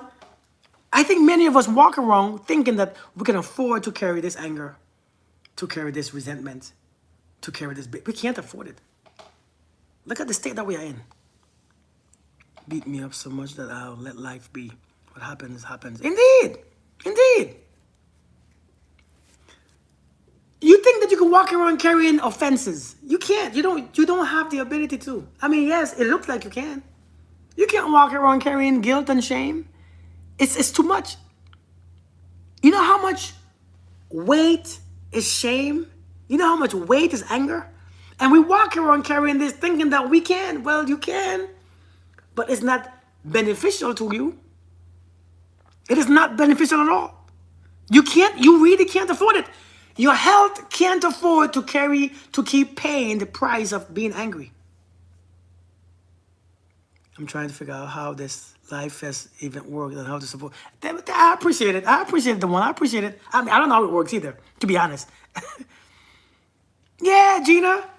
Man, listen, man. Oh, my Lord. We have to learn, man. We can't afford it. We can't afford it. Look at the state of our minds. We're not happy. What's up, Joanne? How we doing? How we doing, brother? How we doing, man? Good to see you. You been working too much? Hey, it's time to take a break, man. Be the person your pet thinks you are. I like that. Especially your dog, right? Or your cat. Your dog. Boy.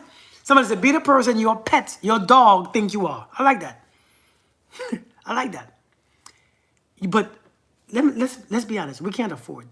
You see like how we buy an expensive car? And just because we can pay $700 a month, we think that we can afford the car. We can't afford the car just because you can pay a car payment. Let me explain to you that. This is gonna make some of you all angry. I just said it. I'm gonna say it again. Just because you could afford to pay a car payment doesn't mean that you could afford the car. Do you get what I'm saying? The reason why you have to pay a payment is because you can't afford the car. You actually took a loan. It's a loan. If you're gonna take a loan to get it, it's because you can't afford it. I thought that you could afford the car because you took a loan. The bank afford the car. It's a bank's car. Thank you, Queen. And so you realize just because you could afford to get angry and stuff doesn't mean that you could afford anger. Anger is expensive. Carrie, how are you doing? Anger is expensive. Jealousy is expensive. Resentment is one of the most expensive. Listen, resentment is one of the most expensive emotions to carry. Resentment. Oh my God. You know what resentment does to you, man? Doesn't mean that you can afford to make. Indeed, facts too. You know how much resentment costs? Resentment costs your blood pressure. So what you have all three? All three what? You mean anger, resentment? It brings age, don't it? Resentment causes you pain in your knees, pain in your chest. It causes your breathing to change. It causes high blood pressure. It causes chest pains. It causes your heart to skip beats. It causes heart attack. It causes breast cancer. It causes all them issues that we don't even realize. It causes loneliness.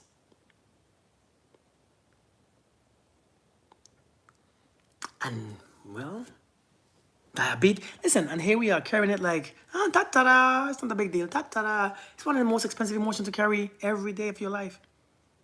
Because every day you're drinking some. Every day you drink, every day you're sipping on it. You think that you carry, your resentment aimed for nobody but you. Hating yourself. In the facts. You end up hating yourself. You end up hating yourself.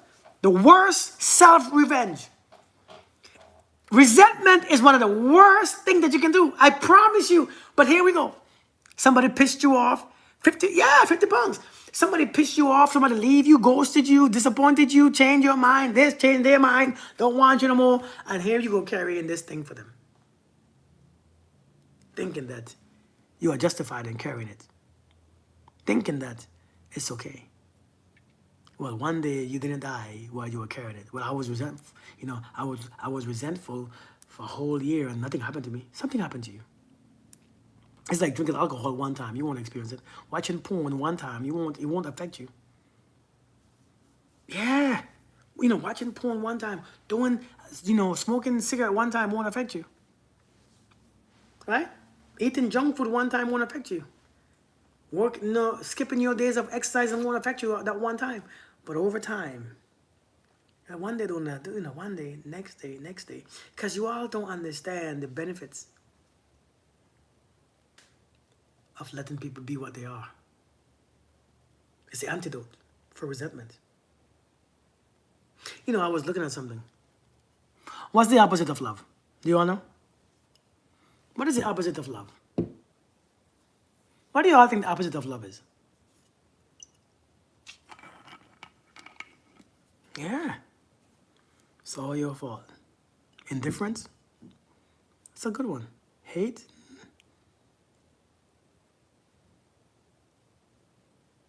They united together right after the reading.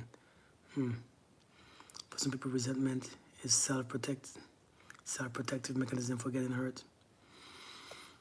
Resentment is the opposite of love. Respect. Sin.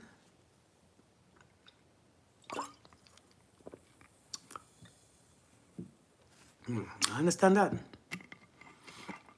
Can you love and hate someone? That's a damn good question. You know, I never did it, so maybe. Actually, yes. You can. Well, you can't serve two masters. But the opposite of love is not hate. What would you do if you forgive your mother and make peace, but she keeps? What would you do if you look different every time? Well, good. I hope that's a good thing. What would you do if you forgive your mother and make peace, but she keeps repeating the same thing again? That's who she is. You know, if every time she does it, you have to get angry and stuff, you haven't accepted the fact that that's who she is. That's what she is. Sometimes you can't forgive people for what they are. Don't try to forgive people for being who they are. Accept them for being who they are, so you won't be offended when they do what they're doing. Right? You won't be affected. You won't be offended if you accept them. But sometimes our parents are stuck. Let's be honest. Sometimes our parents are just stuck. That's just who they are. They ain't gonna change. They ain't changing for shit. They're already rooted in their behaviors. Like seriously, like for real. Well, thank you, Huey. They already have their beliefs. They already have their time when they grew up. They ain't changing for nothing. And so you accept it. They're stuck in their own world. And so, hey, that's them. And so if you realize that's who they are, leave them alone. They're perfectly fine. We're the ones who are not perfectly fine because we want them to change. They don't have to change. They are perfectly, it works for them. They are perfectly fine. I mean, I get it. Sometimes it could be annoying, but that's who they are. That's just them. To manage someone else's emotions, but indeed. And so you're live and hard to. Well, I appreciate it. Thanks for coming in. Thanks for coming in. I appreciate it, Huey. And yet we will forgive a lover over and over and over. Oh, Carolina, boy, you just went to a... Carolina said, but you will forgive your partner forever. I mean, over and over and over, but not your own mother or your kids. Girl, you about to strike a nerve on someone. You about to piss somebody off, Carolina. But the opposite of love is actually simple. The opposite of love is conditional love. It makes no sense, right? It sounds foolish. How can the opposite of love be conditional love? How can the opposite of love be conditional love? You want to know? Does it make sense? It makes no sense, right? How can the opposite of love be conditional love? My husband cheated on me after I was officially engaged to him, and I get myself to forgive him. Good. Oh, so it makes sense, Rosette? Oh, man. The opposite of love is conditional love because conditional love will F you up. Okay, Carolina. Conditional love will F you up. It will F a person up. You got to work hard. You got to prove this. You got to prove that. Only when it's good. Only when you are good. Only when you look good. Only when you do good. Only when you behave good. Only when you say good things. Only when you give. Boy, if you are only experiencing love on those good days, it F's you up on them bad days, don't it? You have no confidence on them bad days. You have no self-respect on those bad days. Those bad days, you are in fear. If something happens, you don't know. If you get sick, you don't know. That F you up. Conditional love will send you nuts. If your parents only give it to you, it creates in you this toxicity that you can't even experience it. You can't get rid of it in your old age. You expect something in return. Conditional love will ruin you every single time. So how do you love unconditionally? Beautiful question. You know how to love unconditionally? You let people be who they are. Because your love should not be dependent on what people are. Your love should be dependent on who you are. It's the value that you find in you that you find outside of you. It's the love that you have in you that you see everywhere else. It's the peace that you have in you is what you meet on the way, on your journey. It's the happiness that you have in you is what you experience outside of you. So it's the love that you have inside of you, if it's unconditional, because you know that you effed up. You know you have done some ridiculous stuff. So I wish it was that simple. It is that simple. It is really that simple. It's just that you have to practice it, because it's not it's not conditioned.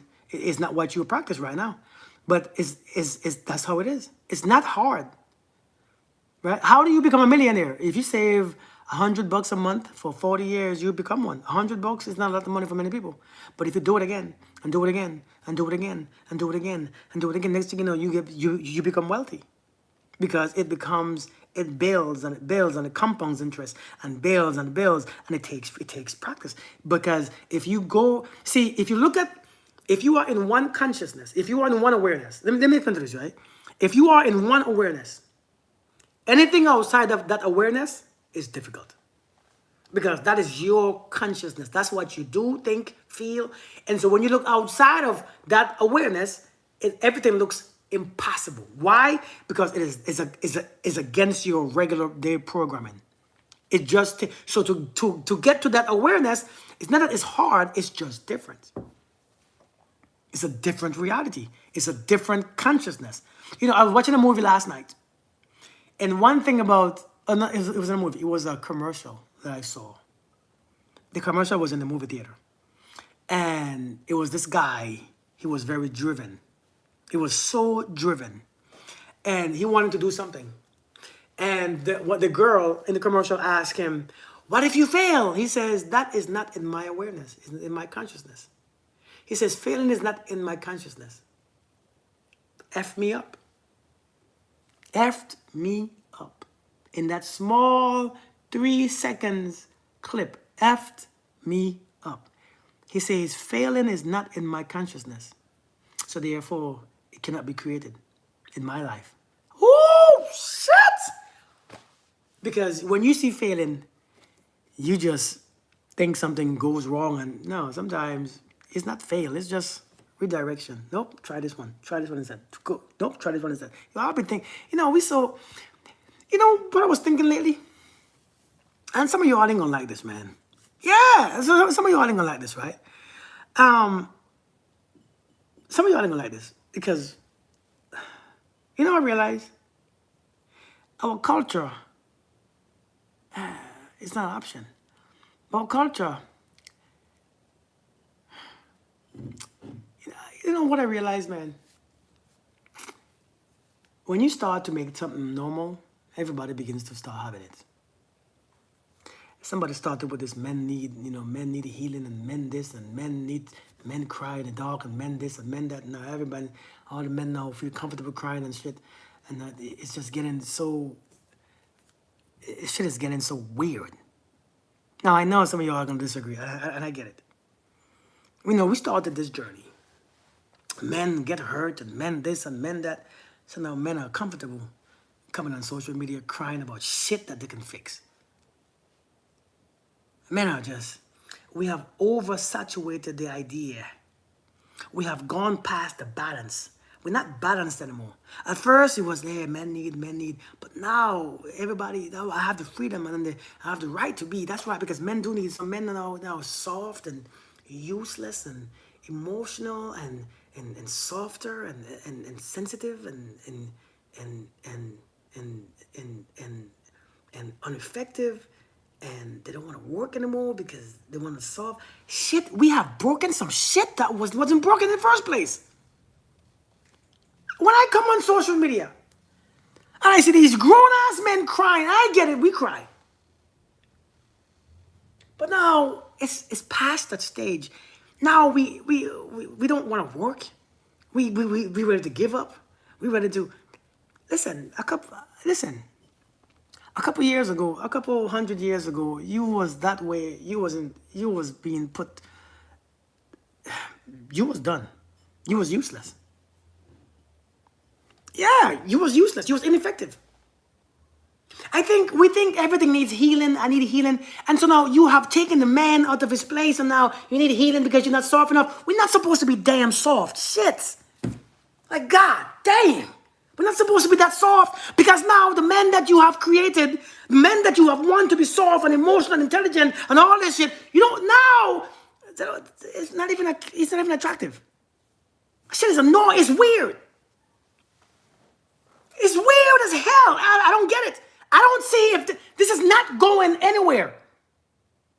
It's not going anywhere. It's not going better. It's not getting better.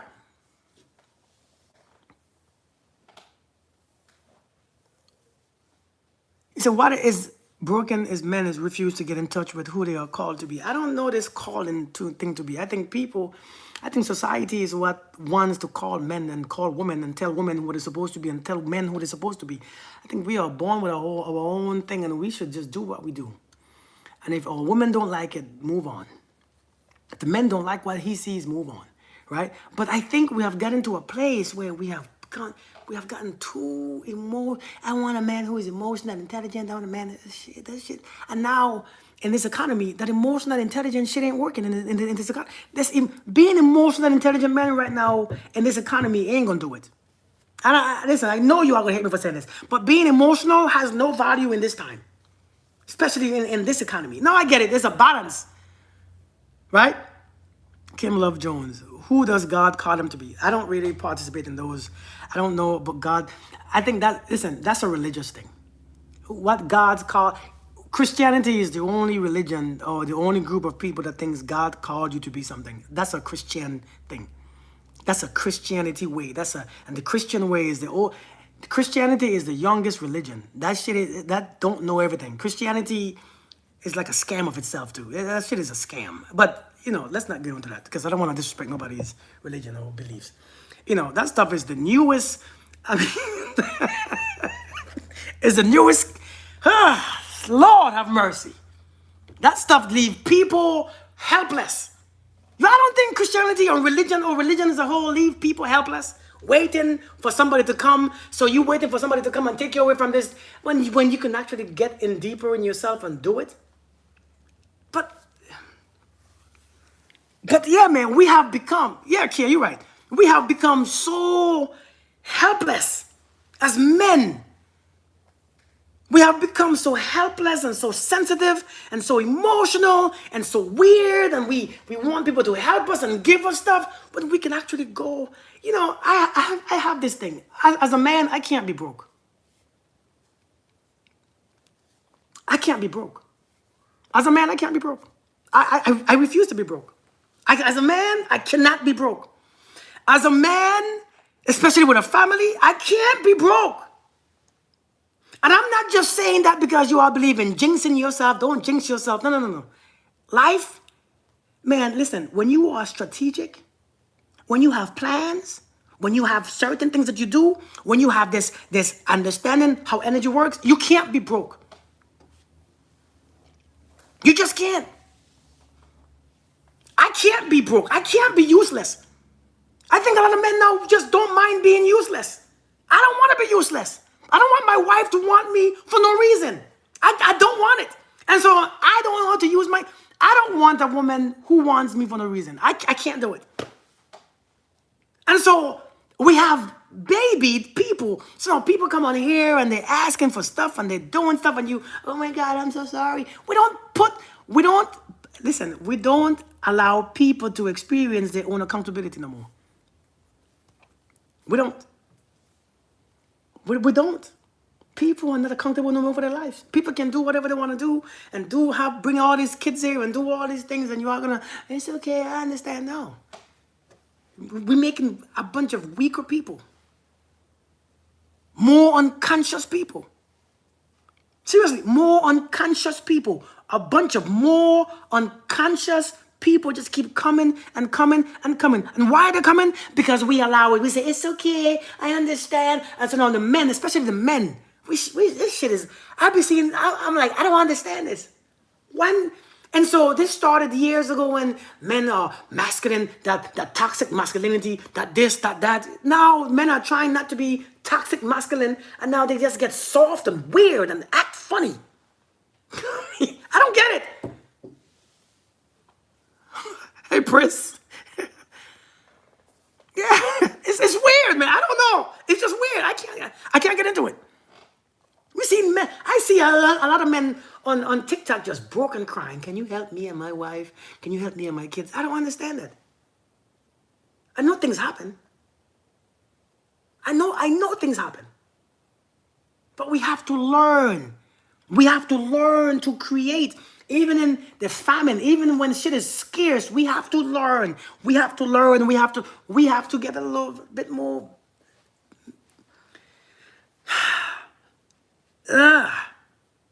Shit.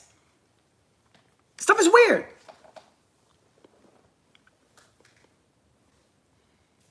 Why are we holding people accountable when others will forgive and accept their behavior of said person who needs to be held accountable? See, forgiveness, and that's a damn good question.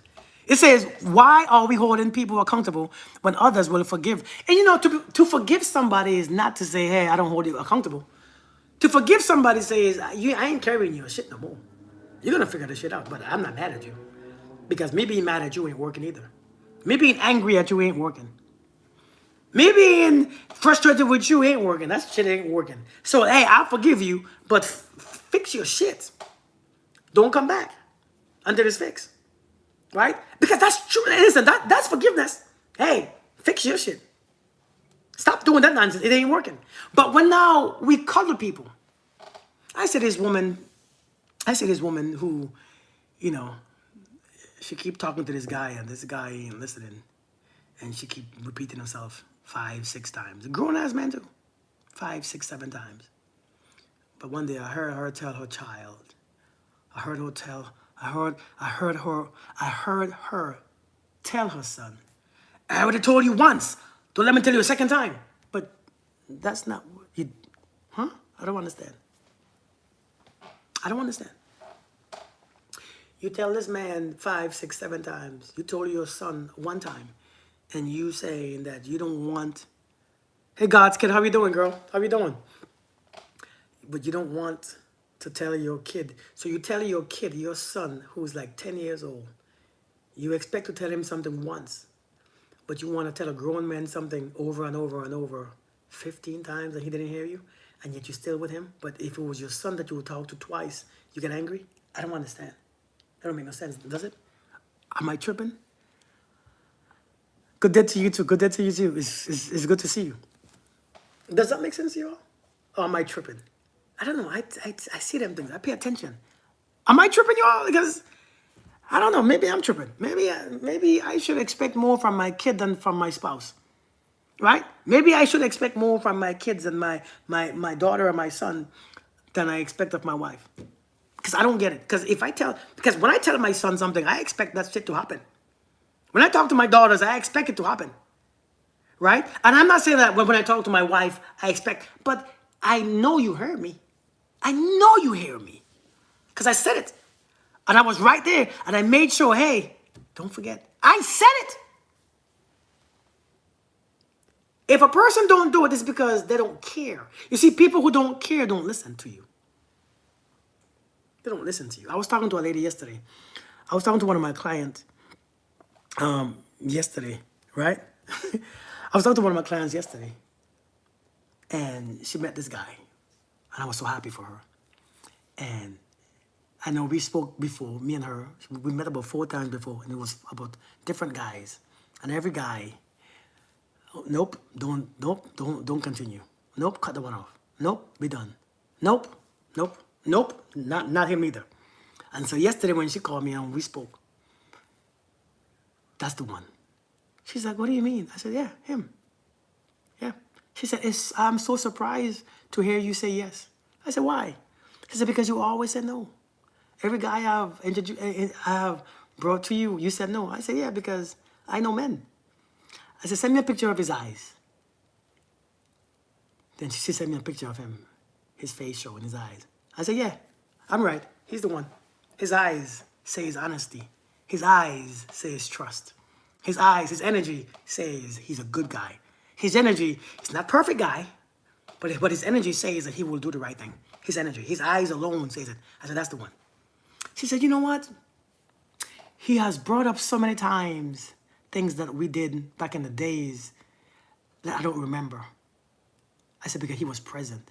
He has always been present with you. You was just not present because you didn't care. But he cared. He was present. He remembers and brought up everything every time she says this, every time she said that. And when she told me that, I said, exactly.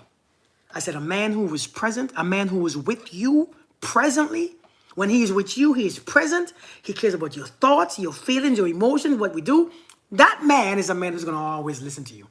He's going to always remember what you said. He's going to always hear you out. A man who is present. You see, sometimes we together and we don't even, sometimes we together physically, but we're not present. So I forget everything you said. Yeah, I forget everything you say. Thank you, Lady Kid. Thank you so much. I forget when I forget what you said, what you asked, and what you asked me to buy. I forget because I'm not present. You see, a man who is present is a man who is aware that he likes you. I said, see, you just confirm. That's the one. He's present. She said, what do you mean by present, though? I said, if he can bring up things, everything that you did or said to him, every time that he was together, because they know each other back in the days. She just never paid attention because she never liked him. He always liked her for the past years. So he remembers and he knows every. She said, you know, he brought up this song that I played one day when I picked him up years ago. And he played the song to me this weekend. He says, remember this song? You played this song in your car when you picked me up one time. I said, damn. I said, a man who is that present, that's the one. That's the one. Pick a present, man. Everything else, the little, because a lot of times you also focus on the little shit. Yeah, you also focus on the little crap. How he dress, right? How he chews his bones in his chicken, bones. How you focus on what his hair is. The little shit that doesn't change the fact that people can have great relationship without that. How he wears his jacket.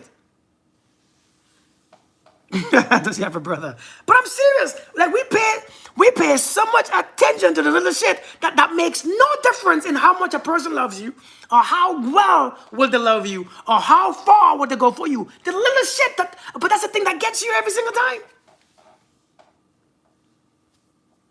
It's lucky to have you as a well, thank you, Tabitha. No, she's not. She's one of my clients. She's one of my clients. But it's the little stuff. It's the little stuff. It's the little stuff that gets you every single time. Well, I don't like the way how he dress. I don't like the kind of shoes he wear. I don't like that he only has this. I don't like that, he lives, in a small apartment. I don't like the little shit. That shit don't change how a person can love you. How present they can be with you. Man, listen, some people can love you for real. They're going to love the hell out of you. You don't understand this. They're going to love the hell out of you and for no reason at all. That's the people that you want. Yes, they don't come all wine and tight. And about life will not give you that person that you want. It doesn't give you what you need. Shit, because what you want sometimes is raggedy as hell. During COVID, I could have changed my entire life. Oh, man. What was happening before COVID? But yeah. Life don't give you what you want all the time. It gives you what you need. And so the people, one of my rules, or one of my things that I brought up, one of my lessons that I brought up earlier was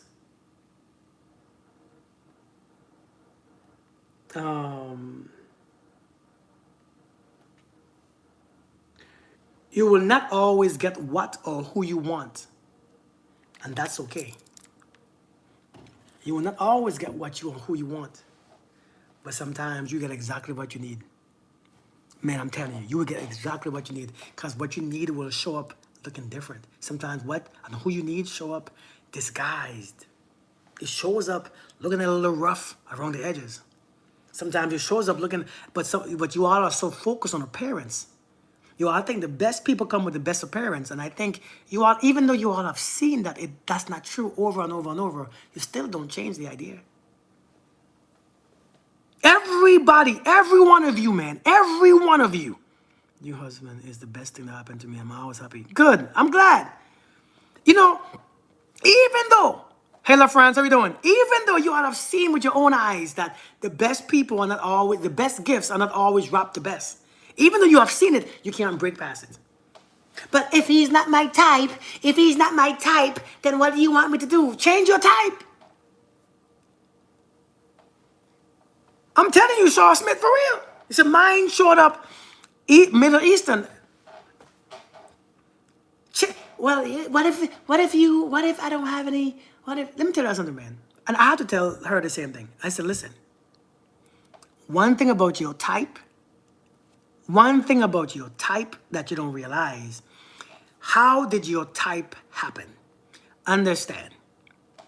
My body about to die. Check this out. The reason why you have a type is because many years ago, somebody showed up in your life. And that person gave you a reaction. They gave you a strong reaction, right? They gave you a strong reaction. They did something. They loved you in a way. They talked to you. They sexed you in a way. They touched you differently. They did something to you. When that happened, the mind, the brain, your mind paused for a second. When your mind paused for a second, it began to connect the dots. It began to connect how they look, smell, felt, touch, sex, everything. It connected that with a feeling. right? It connected all those all those senses, your eyes, your ears, your smell, your taste, and everything else. It connected everything with a feeling because this experience was, huh? And based on how that was connected, now my type is, he gotta be this, he gotta be that, she gotta be this, she gotta be that, because you want the same experience. You can't have the same experience twice. Somebody say amen. You all want to break this down? You all want to go deeper in this? Hold on. Let me change my battery. Let me change. Because my phone about to die. Oh, both of them about to die. Hold on now. Hold on. I'm coming. Let's go deeper. Because I don't think we understand. You see, what your type really is, the idea of your type is literally a memory. Your type is a record of the past experience. Your type, if you smell somebody who smelled like that person who gave you the reaction, oh my God. If you see somebody who reminds you of that person, oh my God. And you don't even put a face to it anymore. You no longer put a face to it because it's already stuck in your subconscious. It's already stuck in your subconscious. Hey, Brittany, how are we doing? And so when you see or smell or hear somebody with the same voice, ooh, I like that. Oh my God, right? And that becomes your type. And that's your type. You see, when information is passed through your senses, eyes, ears, smell, taste, and feel, it gives you a certain what? Stimulation. It stimulates the brain.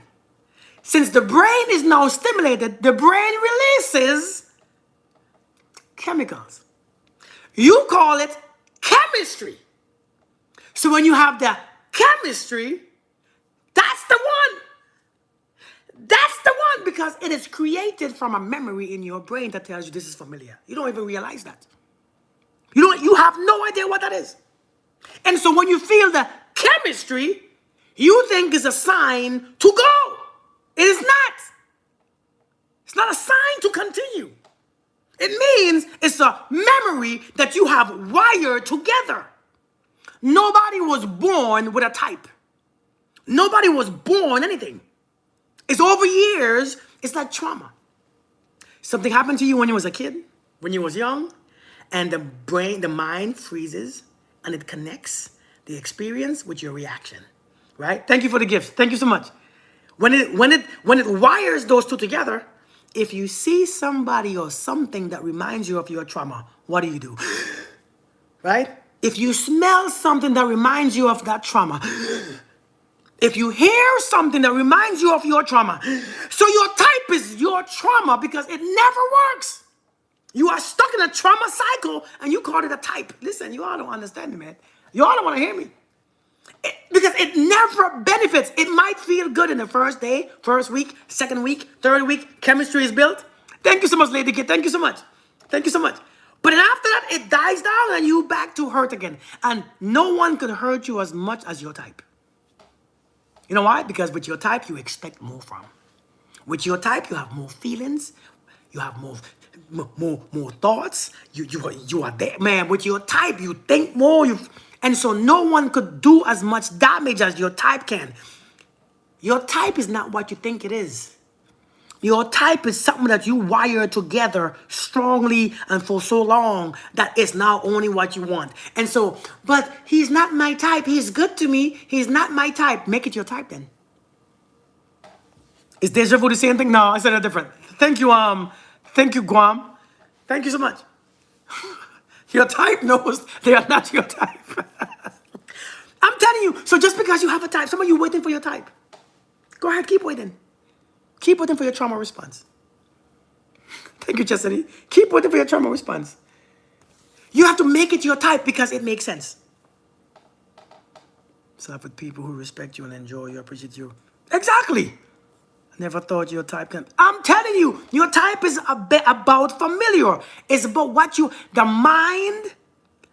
Indeed, the mind is based on what's familiar. The more chemistry is, the more memory. That's what the mind does. The mind only listen, I was in Korea. I say this all the time. I was in Korea. Every type I had was horrible for me. I was in Korea. where I saw a lot of Koreans' faces in a crowd. I don't, and that was my first time there. I wasn't used to Koreans being that many Koreans when I was in South Korea. And I realized my mind will scan a group and pick out somebody that looks familiar. And when I see somebody that looks familiar, I focus on that one person. Do you all do that? You can be in the gym or you can be anywhere in a group of people and your mind will scan. You think it's your eyes doing it, it's your mind that your eyes is using. Because your eyes only see.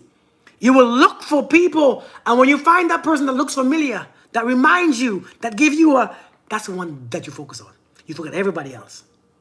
And you even go to that man. You know why? Because that's how the brain does it. The mind focuses on what's familiar. It's focused on what's familiar. And so when it's focused on what's familiar, that's your type. And so when you meet somebody and you say there is no chemistry, it means, what it means? It means that you never experienced it before. People say, we have no chemistry. It means that you have never experienced it.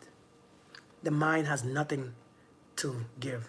The mind has not familiarized with that. And so it doesn't create that chemical. It doesn't create that chemical. It doesn't create and release that chemical that you call emotion. And so you think that's not the right person because there's no chemistry. It doesn't mean that. It means learn to see if this makes sense. Is he or she, do they behave well? Do they speak well? Say the right things? Are they showing up for you? Do they like you? Right? Are they present? Are they emotionally smart? If it does, they have a decent job, they have a decent life. They're respectful. And if your shit don't start to stimulate itself, something is wrong with you. Something is wrong with you. If what makes sense ain't your type, something is wrong with you. We have to stop being children. You see, when you was a kid, you want all that fairy tales feelings. See, you want it to come naturally and easily. You want it to come just like this. You know what comes like that? Trauma. Trauma comes like this. You don't want it, but it comes. And so when you see somebody, indeed, Justin, indeed, being there, done that with the not so perfect guy in my type. Now he's a man at peace with himself, but his hygiene must be on point. But let me tell you this right here. You say, he's not, how do I find, if you cannot connect the dots, if you can't make somebody something that, I did that with my wife, so I know what I'm talking about. What if the person is unattractive? Well, that depends on what attraction really is. You see a man, you see us, we're not built to be attractive, We're not built to be attractive. That's just something that you all want extra. Attraction was never the first thing that you all looked at. 100 years ago, it was not about attraction. Attraction, women was for beauty. Men was not for beauty. We're not built for, men are not built for beauty. Yeah, you see a bunch of, I see a bunch of pretty ass dudes now and they're useless as hell. Tell me I'm lying. You see a bunch of pretty ass men out there, pretty ass dudes, beautiful men, useless, just useless, just useless. What's the point? And that's the one that people go for. We're not built to be pretty. We're built to be effective. We're built to work. We're built to run the home. We're built to make sure the bills are paid. We're built to have our hands. We're not built to be beautiful men. That's our problem. We're not built. So if it's not attractive, the more you connect with somebody spiritually, they'll be more attractive towards you. Now I know it's not things that you want to hear. The more you connect to somebody in a higher dimension, because you see that look stuff. You see that look stuff. Remember what I said? What was one of my points? One of my lessons was this. One of my lessons was, hold on, I'm coming. One of my lessons was, some people, oh my God, where is it at?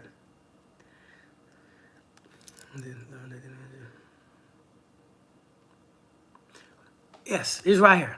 It says we will all eventually become old and unattractive. You say, oh, Uncle Walden, we will all eventually, all of us, hey Desmo, we will all eventually become old and unattractive in the eyes of society. True or false? We will all become old and unattractive in the eyes of society. So create in you a mind that you love. Create in you a mind. Listen, we're going to be ugly one day. Like I said, I know my hairline is going to be gone sooner or later. My hairline will go. My pee-pee going to go. It's going to go down with gravity. Your nipples are going to fall off. Your butt ain't going to be butting anymore. It's going to be butting against you. You're going to be sitting down while you're standing up after a while when your ass is just sagging. Yeah, it's going to go. It's going to all go. My chest as a man is going to sag. It's going to be man boobs. Every one of us, our beauty is going to fade. And so what if he's attractive? What if she's attractive? You're missing the point. The point is, if it makes sense, do it. I think we're going to be, sooner or later, we're going to be old. And we're going to be in our bed and we can't move and we're going to regret. And that if he was old or attractive or not, it won't make a difference. Yeah, so content fever, it won't make a difference. When you're looking back from your deathbed, somebody being not attractive wouldn't make a difference. When you look back, I guarantee you they won't make a difference. I guarantee you somebody not being attractive or not, it wouldn't make a difference. And so if you look at, I want you to pretend, I want you, let's do something. Can we do something? Hey Neil, how we doing, brother? Can we do something? You'll be sitting down while you stand there. I said that. Let's do something. I want you to look at yourself on your last day on earth. I want you to pretend that you are living on your last day on this planet. On your last day, where you have no strength in your body. Why everybody keeps saying my wife is beautiful, so that's why for me to say. You know, everybody keeps saying that. But before I get there, I want you all to imagine this is your last day on this planet. And you're laying in your bed. And you're old. And you're tired. Right? You're old and you're tired.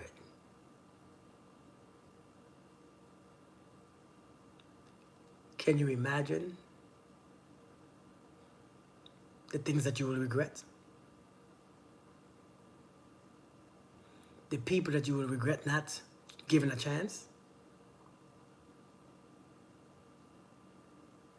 You will more regret having that ridiculous, toxic-ass pretty man or that useless woman than you will regret having an overweight, beautiful person or a beautiful, unattractive man in your life. Look, seriously, think about it.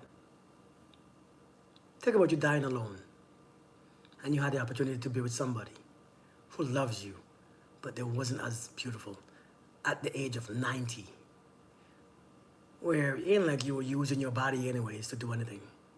You wasn't using your pee-pee anymore, or your vagina. Your vagina was closed for business at 90. So attractiveness don't really mean a damn thing at that. You know, when we're 90, 85 years old, attractiveness don't mean a damn thing, you know. Seriously. Attractiveness won't mean a damn thing anymore. It wouldn't. 95 years old, you think I'm looking at my wife like, oh, you're not fine anymore? Who am I comparing her with? Nobody. Think about it. I think we're wasting quality time. Now, people say, it's easy for me to say because my wife is pretty. My wife is very pretty. But my wife was not my type. My wife was not somebody I went for. My wife was not a woman who I wanted. My wife was just a woman who was cute when I met her, and I wasn't curious. I think she had pretty eyes, but I didn't really, you know, like light-skinned little pretty little things. I just never really cared for it. Never wanted it, never cared for it. But my wife wouldn't leave me alone. My wife will not leave me alone. Believe it or not, my wife did not. My wife was persistent as hell. I don't know why. Still don't know why. She makes you laugh. She never stopped. My wife stared at me for 2 weeks. Just stared at me. Never. I wasn't curious. I didn't. She was this pretty little cute thing. I thought she was spoiled. I thought she was just raggedy. I thought, nope, I'm not curious. You look pretty. You look cute. You look small. I can't put no miles on you. I'm not curious. So she wasn't my type. Miranda. And so one day I was like, hey, why you keep looking at me? She was like, and she didn't talk. So she was just staring without talking. And then I would look at her just to make sure she see me looking, and she would not turn her head. So I had, damn, this chick is crazy. Crazy ass chick. Crazy. So I didn't trust her. Because who doesn't break eye contact or eye gaze when the other person looks? It's weird. So I looked at her again. I'm like, what the hell is wrong with this chick? So one day I was like, you all right? She's like, yeah. I said, why you keep staring at me? And so one day I didn't know she liked me or not. And so one day, you know, I think she said she was going lunch to her people, her work buddies. I was like, hey, bring me something. I was just playing. I said, bring me some lunch. She brought me some lunch. She brought it to me and she said, here you go. I said, what? That's weird. And so I didn't eat from women. I didn't want no food from women. I didn't believe in taking nothing from women that I didn't, you know, that I wasn't messing with. And so when she brought me the food, it was chicken. It was Popeye. I mean, it was KFC. And I didn't trust it because I don't know what people be doing. I don't know what people be doing. I don't know what people be doing. I don't know. I don't know what people be doing. And so I give it to my boy. I say, here you go, man. Here's some chicken. And he's like, for real? I said, yeah, eat the chicken. And he eating it like, you know, he was just hungry. I'm like, dude, good. And he's like, man, where you get your chicken from? I say, man, old girl brought it for me. But I don't know. I don't trust it. He's like, and you give it to me? And he never stopped eating. So I'm like, yeah, but you all right, right? I'm like, but you good, right? He said, man, this chicken is good. I said, good. But I'm like, I went to Korea. My wife followed me to Korea. When she followed me to Korea, I realized this chick is really liking me. My wife followed me to Korea. When she knew I left this country, she called the army and said, hey, put me on orders to Korea. When my wife followed me is when I took her seriously. I'm like, damn, she really likes me a lot. Let me try. Let me focus. Let me shift. This makes sense. She's persistent. She's loyal. She's trusting. Let me switch. And I switched. She wasn't my style, but hey, she became my style. Yeah, Starburst. And so that's our story. I have never had a woman put in so much effort. So I was like, damn. And so, yeah, I mean, she's pretty, but that's not, yeah, I mean, that's not, but she wasn't my type. You said step one, stalk the man. But yeah, man. What's good, Ray? How you doing, brother? How you doing? How many men wanted to switch? A lot of people want to switch. A lot of women want to switch. It's not just men, women too. They just don't know how to. A lot of women, right? Well, thank you, let them. Thank you so much. You said my wife is a smart woman? You said what was my type? I like them thick old chicks, man. Big old booty chicks. Big old hips, big old thighs. I like them thick. I mean, you know, what you like never stop. It's just, you realize, it's just memory. You know? And I'm good too, man. I'm good. I'm pretty good. But I never made her feel anything about the way she looked. I never made her feel insecure. I never made her feel her body was perfectly fine. You know, because I understood. I understood the assignment. You know, because once you put that thought in a woman's head, it's gone. She took that and run with it. Get someone if at some point it's going to end. Where does that come from? Ooh! Justin said, you know what I'm working on? Why start a relationship or get to know someone if at some point it's going to end? Where does that come from? I'm digging deep. Oh, that's a beautiful question. That's a beautiful question. Thank you, Neil. Thank you so much. That's a deep question. Let me read it one more time because I want to read this question again. Okay, because I want us to get this right here.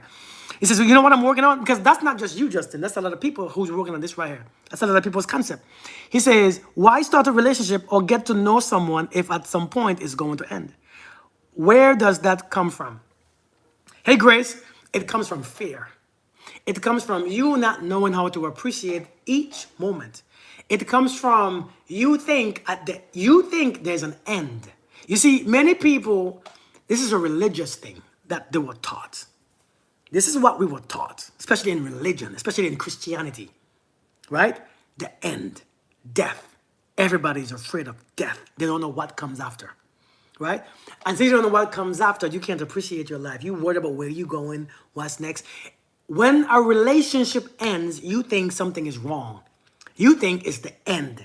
You think there's no life after. A lot of us think that we need to heal. Something is wrong. No, it doesn't mean that. The end brings people to fear. If you understand that there is no end. See, when I understood that there is no end, I just shift. There's no end. It's like a road that have many lanes. You could just shift. You could turn left, turn right. There's no end. And so that comes from fear. Now, I've learned if I could enjoy every single day, if I can be present every single day, if the end comes, what have I lost? Think about it. Now, this is some freaking Buddhist or some deep stuff. If I can be present and enjoy the presence every single day, if the end comes, what have I lost? Somebody say, I'm a watered down Idris Elba. Good.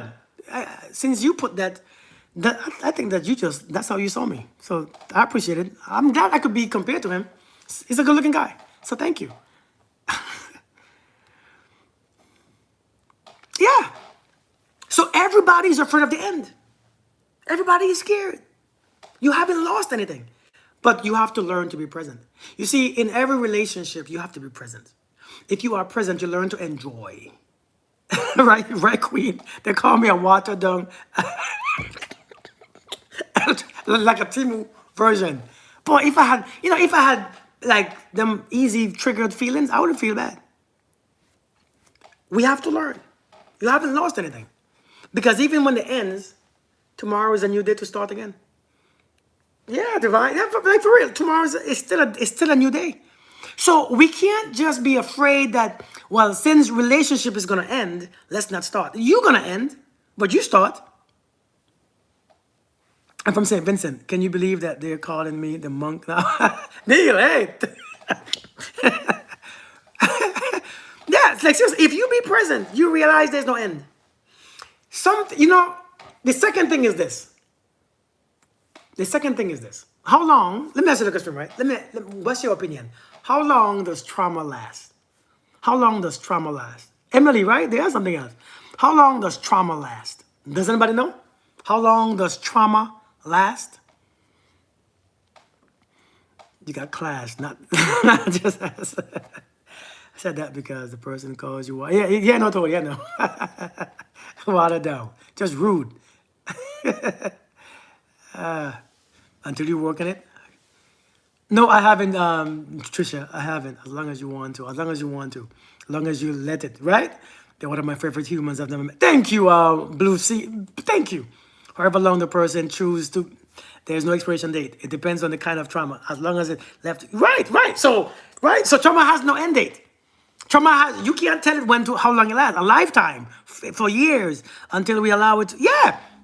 And so, understand this. Now, let's talk about this. I asked you how long trauma lasts. Some of you saying forever. How long? As long as it lasts. Now, everything stays with you forever. Do you know that?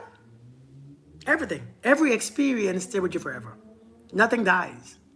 Right? And so, why are we so afraid to the end when the beginning and the middle is still there? Right? When the beginning and the middle is still there. You see, we think just because the relationship ends, the whole experience I wasted my time. No, no, no. You didn't waste your time. You experienced everything in that relationship. And so why do we always want to hold on to the ugly parts? Why can't we choose to live with the good parts? Right? Why can't we choose to take the good parts from it? Why can't we choose? But our egos are too big that we want to fight the good parts and only focus on the bad parts. Because the bad parts. So understanding that if everything stays with you forever, like trauma, well, maybe the good parts in the relationship stays with you too. Can it be? Can it be? Or can't it be? It can. But you're picking and choosing. And so this is why fear is such a big thing. Because you don't believe that you are able to be okay. Ends when we reassign the meaning of the external events. Yeah. When I realize that it's my choice and what I want to experience, now I'm not afraid to experience love at its finest. Right now, my wife is in New York with my kids. And I'm home in Georgia doing the same shit I would do if she was here. My life don't change when my wife disappears. My life don't change when my kids ain't here. I still do the same crap. You know why? Because it's what I want to do. My wife can't stop me. She doesn't try to stop me. I do this. This is what I want to do. And so she's not calling me every minute thinking that I'm with some chick. I'm on somebody's couch. I'm on somebody's house. She's not bothering me. Right? And so, because why? This is what we have cultivated. This is what we have created. I'm not worried about she doing something with some dude. And if she is, that's her business. Right? If she left her mom's house to be with one of her exes, that's her business. Right? That's her life. And so I understand. So even if the end comes, I enjoyed the damn middle. I enjoyed it. It was beautiful. I'm not afraid of the end because there's no end. Even if the end of the relationship comes, there's a new relationship. Because let me tell you something. One thing about relationship is relationship never ends. Do you all know that? Secret. Hey, what do you all say? What do you all say with this? Relationship never ends. You lost nothing. Relationship can't end. They only change. Let me say it again. Clock it, right? It's clock it. Clock it. Relationship never ends. They change. They shift. So can a relationship end? No. Well, we was talking and we stopped talking. The relationship just changed. The way how you relate to someone just changed. It never ends. There is no end in relationship. It's switch. We was having sex. We would live together. Now we don't live together. We stop having sex. We don't talk. It just shifts. We still relate to each other that way. That's how we relate to each other. Relationship is just the way how you relate. So yours be ending. No. It's not done. You just shift. People change all the time. It's okay. Indeed. Is there an issue on YouTube? I don't know. Is there an issue on YouTube? I don't think so. I see folks still commenting. Even though I understand the principle of, I still disagree. I mean, and that's okay. Because there is supposed to be disagreement in these type of videos. Listen, you are supposed to disagree. Because it's not, see, these are not things that we thought about early, this is not what we were taught. Right? We wasn't taught here. I mean, we wasn't taught all these things. These are things and lessons I've acquired based on studying, based on seeing stuff, right? Based on experience and based on shifting, based on doing my own, because I'm a very curious soul. I'm a very curious, I like to dabble in things. And so, yes, you are supposed to disagree with me on these things. Because some of them is just ridiculous. And I know this. Because when I start to learn this, because when I started learning these things, I was confused. I'm like, what? Shit don't make sense. But when I begin to live them, when I begin to look at my wife and not judge her, not compare her. Hey, Sugar, how you doing, girl? And not compare her, I realize, oh, shit, that's love. But my feelings didn't change. My emotions didn't change. But my acceptance did. So if I look at her and just see her as a unique individual with no judgment, because you know how hard it is for a man like me to be with a woman without judgment? After being with all those women in my past, this shit is hard. Can I be honest with you all? Or you all don't like the honesty part? Worry about nice cheating. But what about what? Wait, but what about still STIs? If listen, I'm not saying that if she's cheating and I caught something, I'm saying I don't. If she, I mean, I can't stop her. I'm not gonna be worrying about it. I'm not gonna be because me. So me being here worried don't stop STIs. Me being here worrying and baby, what are you doing? FaceTime me. That don't stop STIs, right? So I don't put myself in that kind of stuff. That's suffering. We scared that we won't find love again. I tried dating and most men just want sex only. It's not about you not finding. You can't find love anyways. You don't find love. Love is not something that you find, right? And so love is not something that you find. And at a certain age, a certain stage in our lives, it's done. I mean, let's be honest. Yes, there are going to be some exceptions. Yes, there are going to be people who still have relationships. Yes, there are going to be people who are going to still do it. But at a certain age, it's done. We have experienced it. We have done it. We wore the t-shirt. It's done. It's okay. There's more shit to do. There's more shit to venture off on. There's more shit to... But you don't find love. You never find love. You can't find love if you look for it. The only way to find love is inside of you. The only place to find love is inside of you. But sometimes, you remember the story? You remember the story with Ruth and Naomi? Y'all remember? Seriously, you remember the story with Naomi and Ruth? Naomi and Ruth? Yeah.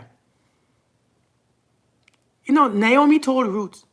I don't think we don't see that part. We forget that part. Naomi told Ruth. She said, listen, I can't bring you no more sons. I can't bring you another son. So please go back to your people because I'm not giving birth again. I'm too old and nobody wants me. I won't get married again. Ain't that what she said? Not saying that for you, but Naomi said, listen, I can't, I'm old now. I'll be single. I'll be by myself. Sometimes it comes to a part where we have experienced the shit again. We have seen it. We have done it. We have tasted it. Time. Sometimes it's time to experience different shit. Because let's be honest.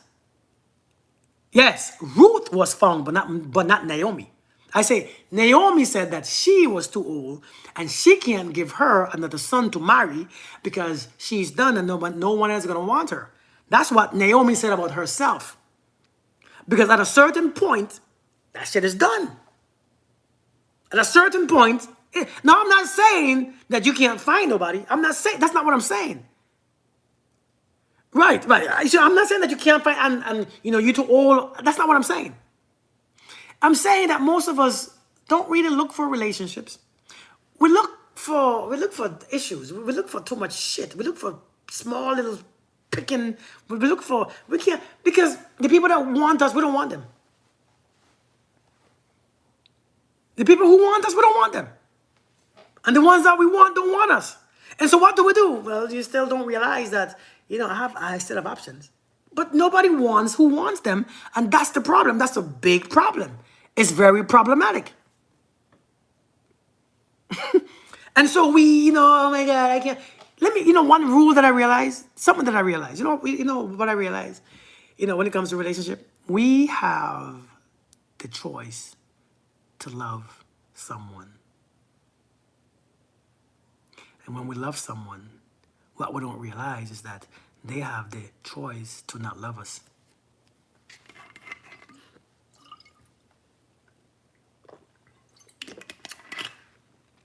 And even though we exercise our choice to love them, we think we need healing when they exercise their choice not to love us.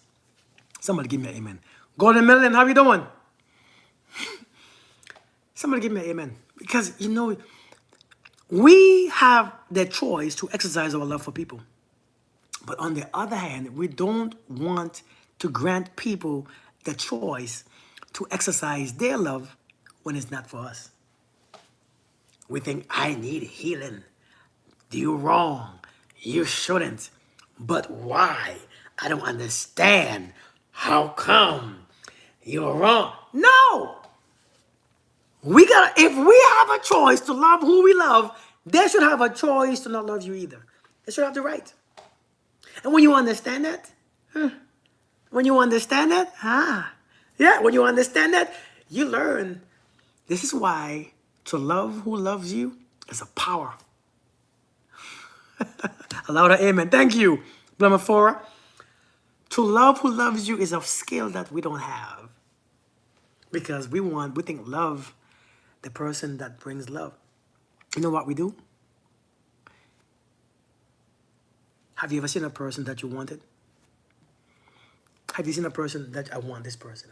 I want to manifest that person. But you see, when that person comes, they only bring what they have. If they ain't got love, they ain't got love. But you have the person. If they're not happy, they're just not happy. But you have the person. If they are financially illiterate, that's what they are. But you have the person. Now, here's the thing. When you attract the energies, independent financially, financially stable, peaceful and happy, that energy brings a person. When the energy brings a person, you want to judge what the person should look like. You see, you want too much. You want that energy to bring what the person used to. So you want the energies. Happiness, somebody who's happy, somebody who's self-this, somebody who is honest, somebody who is trusting, somebody who is kind and gentle. You want somebody who's a good parent, a good father. And you want somebody who is financially stable. You want somebody who's this. And then when that energy comes with a person, nope, hold on, nope. He gotta be tall, he gotta have 6 foot, he gotta have this, he gotta... F you, never mind. Never mind.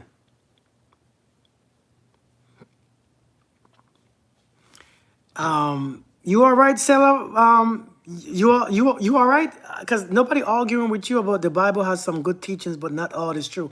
We're not talking about that. So I don't know what's wrong with you. I don't know who you are arguing with. You saying you're all dumb, still blinded. You all right?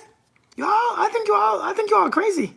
Some of y'all be crazy. I realize some of y'all be crazy. Y'all coming on people's live. How did that come in here? How did this conversation? She said, oh Lord, you did it. She said, how does one put other animals on a boat? And how did this conversation? Hold on now. What's going on?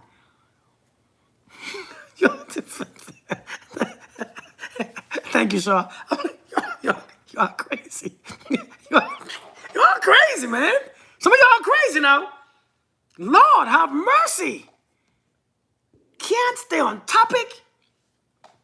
Still asleep. You won, Miranda. You won. Why we don't want who want us? Because a lot of us is not our type. Yeah, she ain't okay. We don't want who want us for different reasons. It comes too easy. Nobody wants something that comes easy. Because if it comes easy, you all think it's not worth it. But one thing about love comes so easy. It comes so natural. Thank you, Grace. Love comes so damn easy. I don't know what you are looking for. I don't know. I don't know what you are looking for. The stuff comes so easy. All you got to do is be who you are and look and pay attention. If you pay attention, you will see where it's coming from. Hold on. Give me a second. I'm coming.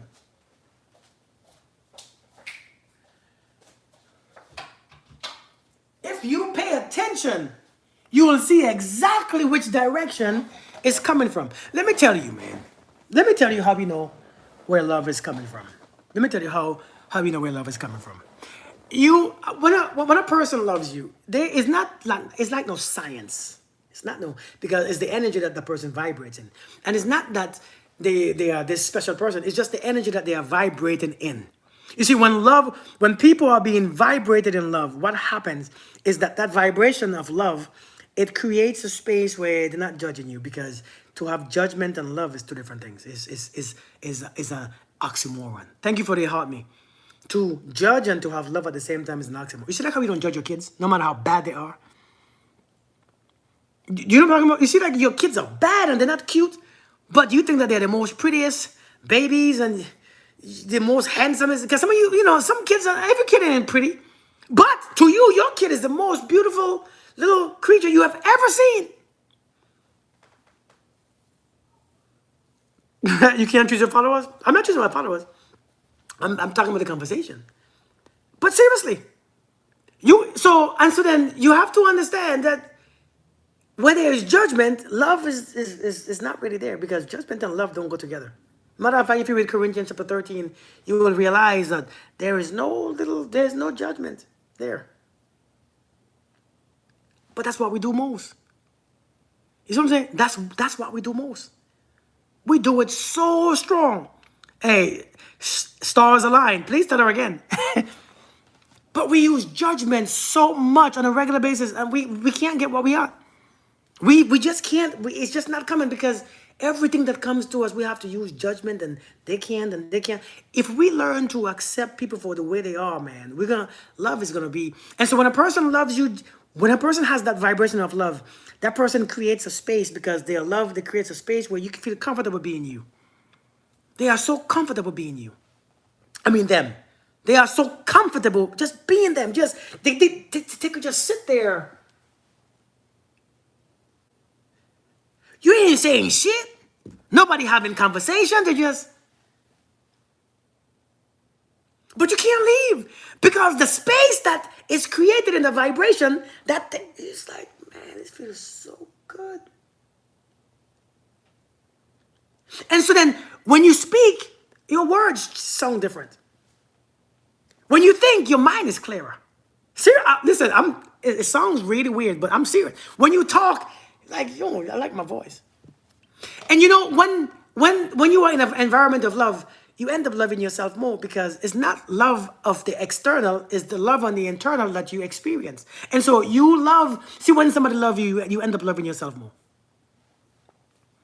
Yeah, you end up loving yourself even more, because you're like, oh man, I feel good. It's like, what's going on? I feel good. What is this? And so it's not, so no, we say, I love you, but it's not you. It's just love is happening within me. And when I look, I see you. And so I say, oh, I love you, because you create a space where I can be myself without judgment, with full acceptance, with peace and happiness. And when I see you, I say, I love you. But it's not I love you, it's just I love, but damn, you help me bring it out. That's what it means. That's all love really means. Yeah, you start seeing yourself more. That's really all love really is. It says, when I come into your life, oh man, the world shows me so much hate. The world shows me so much this. The world made me judge myself. But when I come into your space, hey Lynn, how you doing? Yeah, Miranda. But when I come into your space, the vibration changes. It's not about excitement. It's just about, man. I went to see my friend this weekend when I went to drop my kids off. I have a friend, I met her years ago. And when I went to see her, we were just sitting on the couch, and she was just like, man. She said, man, your shit is strong. She said, it's like, I know you have to go, but damn, like, it feels different. It's just, every time you come around, it's like my whole body shifts. My whole body just shifts. It's like, I don't understand. I said, well, because I don't have bad intentions towards you. Ain't no sex on my mind when I'm around you. Ain't no bad intentions. Ain't this. Is no judgment. I don't look at you and judge you and criticize you. You are who you are. And I said, it's just natural. And so when somebody loves you, that's how it shows up. It shows up. It feels free. Your body actually don't have to. You see, some of us are in relationship where when we go around our partners, we tense up. We tense. We just tense. Why? Because you're expecting some shit to pop off. Seriously, you expecting some, when I showed up at her house, she had this knee pain. She said had this knee pain. She said, I've been having this knee stuff for a couple weeks now. Yeah. She said, my knees was popping. I said, which knee? I said, come sit. I said, come sit right here. I said, which knee? She said, this knee. So I said, okay, put your leg on me. And I put my hand on my knees. And I said, in your head, I want you to do two things. I want you to think this and then say this out loud. Thank you for the gift. Thank you. And it took like 5 minutes. And then when we was done, she had to go upstairs for something. And when she came back downstairs, she said, boy, then the pain in my knees just left. The pain in my knee that I had, it's gone. I don't have the pain no more. And she was laughing. She said, boy, I don't know. This is some, she said, man, every time you come around, something is cleared up. But that love, that, you know, if we had more love in our homes, we won't be as much sick as we are. Seriously, we won't be as sick as we are. See, we won't be as sick. We won't, that energy will be softened. It will be, it just creates a space of just acceptance. If we can accept people for who they are, the only way, yeah, man, we are in a relationship that we are waiting. We are waiting for things to pop off, so we tense. We're waiting for somebody to do something crazy, say something crazy, disrespect us. That's not a relationship. That's a toxic environment. That is not a relationship. And many of us, when you stay in that type of relationship or that environment, you get weaker, your immune system gets weaker, and you become more weaker, your body gets weaker, you get more sicker. That's not a, when you are tense around somebody, that says something. Always expecting something negative, somebody to disrespect you, to step out, to do this. That's not healthy at all. You want to be around somebody who you feel just, man.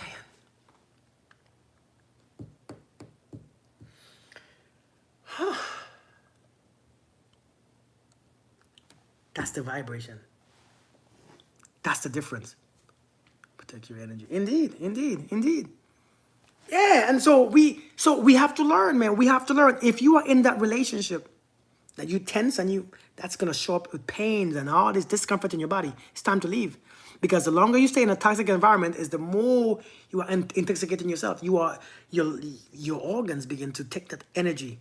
That tension begins to stop your organs from working. Next thing you know, you have heart problems, you have kidney issues, you have cancer issues. I'm telling you that after a while in that environment, your body begins to shut down.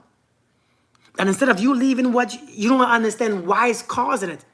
It's that environment. After a while, those environment creates your body. It shuts. If you are in tensions every day, under heavy tension, your body is shutting down. It prepares for death. So why is it so hard to accept people for who they are? You know why, Grace? Great question. Grace said, why is it, Grace said, hold on. Wait, what did Grace say again? Wait, did I just miss that again? Lord, I can't see a damn thing. It's telling me this person ain't right. Well, start line, you better listen. So why is it so hard to accept people for who they are? Why is it so hard to accept people for who they are? Because who are you not to? Think about it. Who are you not to? Who do you think you are? Hey V, thank you. Who do you think you are not to? Let's stick with that first question. Let's stick with that one question first. Who are you not to? Are you the pinnacle? Are you that God, that righteous? Are you that by all, the top man, top dog? Are you that person that your standards sets for life, for everyone? Who you are is for everyone to be? Right? Seriously, are you that person that directs? Do you know what their journey is? Can you direct their journey? Do you know what's their purpose? Do you know who they are? Do you know where they have to go through? We don't, right? We don't. And even though sometimes they are in our lives and we get frustrated, you have to accept that person. And sometimes when that person ain't for you, you have to leave. Don't hate the person, just leave, because they are on their own journey. They are on their own karmic walk. And they have to fulfill their own karmic laws and karmic this and karmic that and relationships. They have to go through their own stuff. I have to go through my own stuff too. If you met me 10 years ago, you probably hate me with a capital H. You'll hate me because my journey where I was 10, 15 years ago, oh my God. Just like I did. And so you have to let people be, because if you can't let people be, who you think, if you cannot accept me for who I am, who do you think suffer? Me or you? Think that's the second question. Number one, the first question is, who are you not to? Second question, if you cannot accept me for who I am, who suffers? Me or you? Except it shows that we ourselves won't be accepted. Love it. Facts. You suffer, right?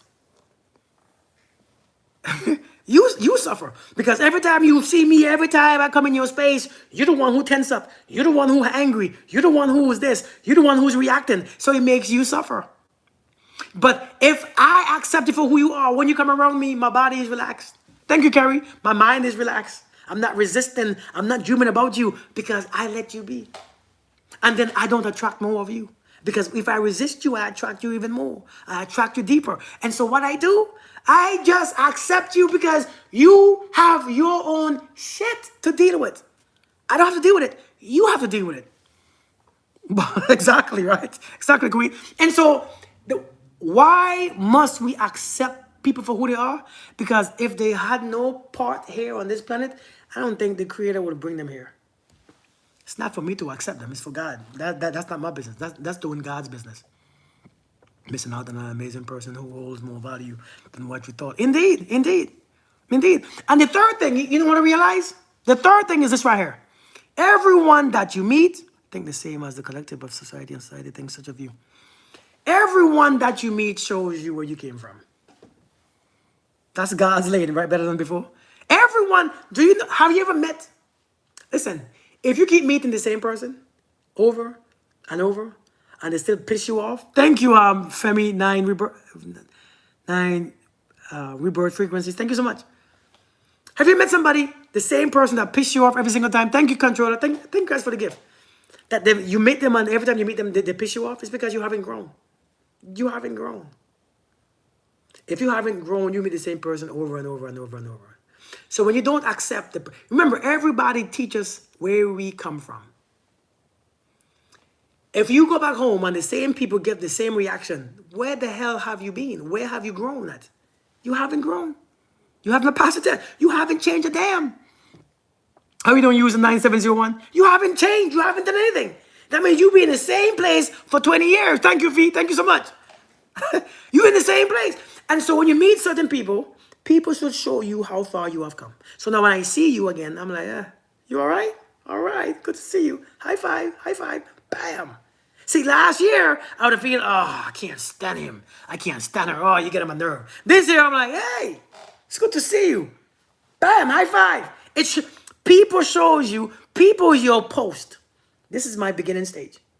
I've come this far. People will show you how far you have come. Ain't that crazy? Great mirrors. People will show you how far you have come. And so when you accept them for what you want, you just learn to live with people. Because one thing I know, I say this all the time, the wheat and the tear shall grow together. This ain't yours. This ain't your shit. We're just renting. Hey, this ain't your, hey, this ain't your shit. You don't belong here more than him or her. This ain't your shit. We all have a space here. Hey, this ain't your shit. The wheat and the tears shall grow together. And the only way you know the wheat from the tears is because they look different. That's it. They look different. They grow differently. We tenants. Anytime our time is up, we all gonna go. Nobody have the right to be here longer than the other. We going. Somebody say, why do bad people take the longest to die? Because they're doing the damn things that's prolonging their life. If the good ones don't prolong their life because you're triggered by the bad ones, then you die first. Amen? No? Did that hit somebody? Well, thank you. Are you divorced? No, I'm not. I'm not divorced. Some people ask, are you married? But then I've never been asked, are you divorced? But no, I'm not divorced. I'm married. Yeah. The bad ones always trigger you. So the bad ones doing their life, you trigger, you angry, you bitter. Oh, you going first. Is the one confirming life. Well, thank you. Listen, it's just common sense things that I say that's very simple that really we don't really think about.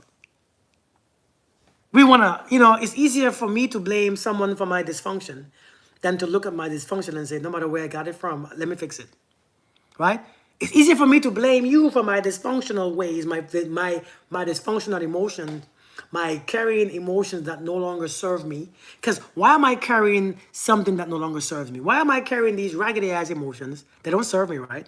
Why am I carrying raggedy ass feelings that don't serve me right? Why am I carrying raggedy ass thoughts that don't promote my health or life or my wealth? Why am I carrying those stuff? Why am I carrying thoughts of poverty and sickness? And why am I carrying it? Why? Why am I carrying resentment and anger when I could carry love and peace? Why? Why can't I choose? And the question should be, why ain't you choosing? But when I put it that way, you say it's hard. See, when I put it that way, you say easier said than done. Well, it's practice.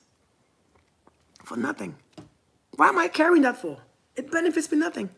It benefits me nothing. Hey, love, peace, and joy. How we doing? It benefits me. So let me stop carrying. Somebody asked, when did you stop doing those things? When I realized it benefited me nothing. Here I am, tired. Easy to duck accountability until then. Yeah. Here I am, tired in the same raggedy ass relationship, hating myself, hating the way I do, hating my actions. Why not change them? I don't have to be a genius to realize shit ain't working. Let me go. If I keep walking in this direction, I keep meeting shit that I don't want. Let me change direction. Yeah. If I keep going this way with these same people doing the same shit, well, it ain't working. I don't like my life. I don't like where I'm at. I don't like how I feel, how I think. I don't like my friends. These friends are raggedy. Sometimes that's what you gotta do. You don't have to be smart. You ain't got to be a genius. You ain't got to be religious. You ain't got to be super spiritual. You just got to be aware. Thank you, Yahani. Thank you so much. I appreciate that. That's it. Everybody thinks then you have to look a certain way. You have to dress like you're spiritual. You have to wear a turban in your head. You have to adopt ears. You have to wear nose rings and jewelry. You have to wear all this necklace. No, you ain't got to do all that shit. Stop it. Stop it. Because now it's looking like everybody look the same now. Stop it. All you have to do is be the change that you want to experience. At the most corniest, simplistic saying. Self-awareness. It's nothing on the outside. I don't care what you dress, what you put on. I don't care how you greeting sister. I don't care how you good morning queen, hey, good morning king. All that shit is irrelevant. Why do we do this? Why do we have to always portray to be something deeper? Why can't we, as a man who walk in this life, I like to be humorous. I like to talk shit. I like to be free. I like to smile. I like to yell. I like to exercise. I don't have a look. I don't have a look. Do y'all notice that? I'm in gym clothes. I'm always raggedy. My hair is never combed. And it's not because I'm spiritual. It's because, I don't mind it not being combed. But why do I have to look a certain way? Why I have to be an educated man? Why I gotta be smart? You don't have to. In this life, you ain't got to be nothing at all. You ain't got to be a damn thing. All you can do is be aware and realize that you can change. And many don't like. I'm telling you. People look at, I make a video sometimes, I laugh and, oh, I thought you were spiritual. So spiritual people don't laugh? We all are spiritual. The same. I am no more than you. Why do you put me on a higher pedestal? I am no more than you. I still have things that makes me happy or smile. If I see you fall, I'm going to laugh. After I make sure that you're okay, I'm going to laugh. I'm going to laugh again. Because it's going to be funny. What do you think I am? You be what you think I should be. And let's call it, if you think that's the way I should be, then you be it. Because you're not holding that on me. Expectations of me is ridiculous because I will break all your expectations. And I don't feel guilty. I will go against all your expectations because I understand it's an internal thing. I met many people who are not smart but have excellent heart. And for real. I have learned to not have a certain look, to not carry myself so serious. I don't like to be serious. You all say that. Yeah, I'm sure you all know that. I hate being serious. I think being serious is the most boring adult thing that we were taught to be adults. You gotta be serious. So we walk around looking like we got a shit all day, just. And what are you holding in? Let that go. Use the bathroom, and then so you can feel better. Like you walking like something. Like relax. What are you holding in? You feel like something is up. Like relax. Sit your ass down. And just gosh, shake it off. You know what? You know what I've learned. Boy, I got me talking a lot because my wife ain't here, my kids are here, so they ain't bothering me. You know what I've learned? Let me tell you what I've learned, man. Constipated. Let me tell you what I've learned. I have learned to open up. To open up shows nothing here. It shows you can't tell the difference. If my mind is open, you can't tell. But when my mind is open, I realize healing myself physically, attracting wealth, attracting peace, attracting love, attracting this, attracting that. It's all internal. I don't have to change how I look to attract it. I don't have to do all those things, right? I don't have to dress and wear a white coat and a white this. Nothing. I don't. You know, people teach you how. People ask me one time, "How do you manifest?" You don't have to ask me. You're doing it right now. That's all you do. You've been doing it. You mean how to manifest what something that you do want, because you know how to manifest. Thank you so much. You know how to manifest. You do it all the time. It's like asking me how to breathe. I can't tell you how to breathe, even though I'm breathing. So you can't tell me how to manifest, even though you have been doing it all your life. That's all we do. And it's not manifest, because the word manifest confuses people. It's create. Stop using that damn term manifest. Because when you use that term manifest, you sound like a spiritual person trying to be putting stuff that you don't understand, and it confuses the hell out of you. We don't manifest, we create. And how to create, you think about it, you imagine it happening, and let your body feel that it's happened, and bam, voila, we're like an oven. You think it like it's there. When you think something like it's there, your body's going to experience your thoughts. See, once your body experiences your thoughts, your body pushes it out. Let me say this again. You do it all the time. You think somebody's going to leave you or somebody's cheating. You feel, your thoughts come together and you create it. That's what you've been doing all these years. You don't know that? Oh, I think broke. Oh, I feel broke. Oh, I'm broke. That's you birth it. You've been doing this all your life. And so spirituality taught me nothing is nothing different. I don't have to earn anything. I don't have to be anything.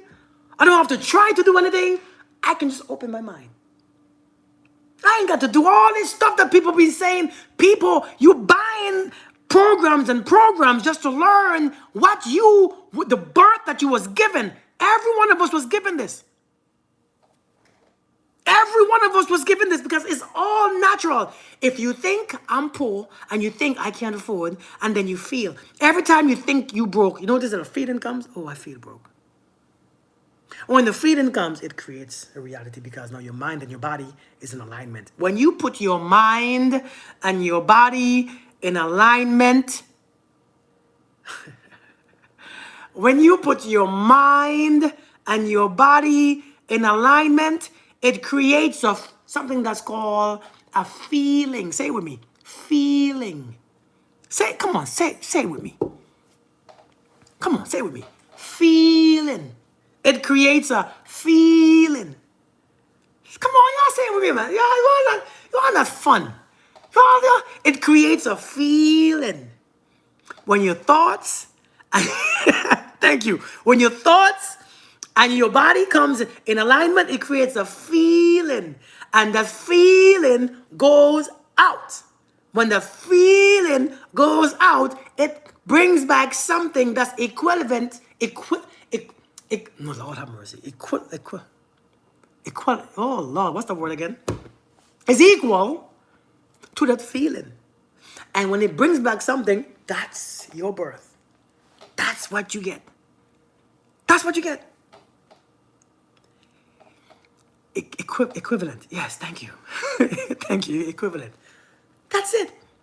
People are going to teach you this. And if they're going to teach you this, it's because you are so stuck in your feelings or your thoughts, trying to control your thoughts, and you can't align it to your body feeling. The people who cannot manifest what they want, do you notice? If I'm speaking to you, which one of us find it hard to create? Anybody in here find it hard to create what they want? Anybody? Raise your hand. Let me point out something to you. Let me point out something to you. If you have if you have it very difficult to create, okay, so a lot of you are. Here's the thing. Here's the thing. Do you notice that you are forcing, when you are trying to create something, you are trying to force yourself to think in a positive way? You are forcing yourself to think in a positive way. And when you think the positive way, your body is like, I don't even believe it.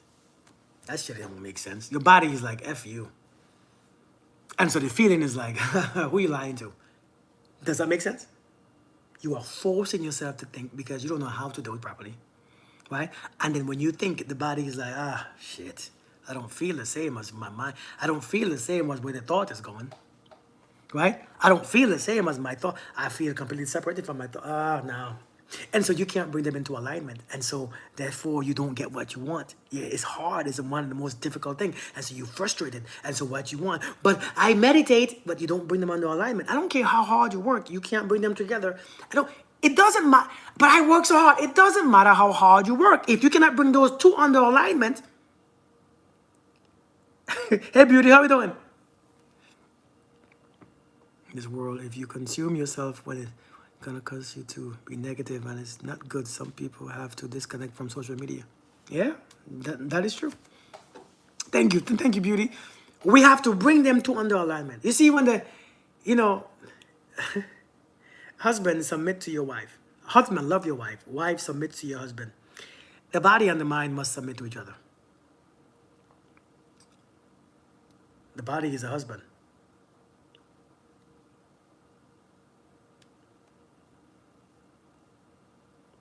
The mind is the wife. Your subconscious mind is the wife. Your conscious mind is the husband. Your thoughts is forced. Your imagination is forced. Why is it that we can't imagine what we want to imagine? Your imagination, you can't even imagine you being happy. You can't imagine you in a relationship. How you can't use your imagination is the next question. That's a sin. How you can't use your imagination in a way that benefits you? How is it that you are 40 years old and don't know how to use your own imagination where it is free to go in there and roam and play and do whatever you want to do? But you could imagine a whole bunch of shit, can't you? You could imagine being broke. You could imagine being sick. You could imagine being sad. You could imagine somebody leaving you. You could imagine somebody ghosting you, but you can't imagine nothing else besides those type of vibrational stuff.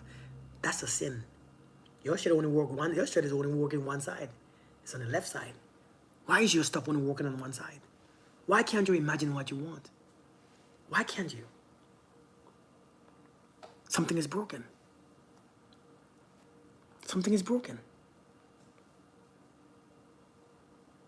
Something is broken. Because it's your imagination. Why is your imagination? See, let me say something. I want you all to remember this. I'm gonna say this one thing. I want you all to remember it. Okay? And you all ain't gonna like it, especially religious people. If you're religious, close your ears for a second. If you're a religious person, close your ears. It's not a bad thing. If your imagination is limited, your God is also limited. That's what I want to say. If your imagination is limited, so is your God. That's it. If your imagination is limited, so is your God. Because I don't think you'll understand how the correlation between your imagination and God is. I don't think you'll understand how connected they are. I don't think you understand how connected they are. I don't think you understand how oneness they are. I don't think you understand how much there is no separation. You waiting on God. God waiting on your imagination because you can't see it. But the Bible says if you want something and you ask for it, knowing that you can have it, believing that it is yours, you have to imagine. You have to imagine it being yours. And when you can use your imagination to imagine it being yours, since your imagination, see, you can imagine trauma, and trauma in your body begin to act up. Hey, Patty. You see, some of you can imagine trauma, something bad happening, and your body is all shook. But if you can imagine what you asked for is yours, your body will experience it. No? Come on now. I mean, this is not my words, you know. This is just, hey, listen, let me switch off my phone because my phone died again. My phone about to die. But I want to say some things because I want you to understand what I'm saying.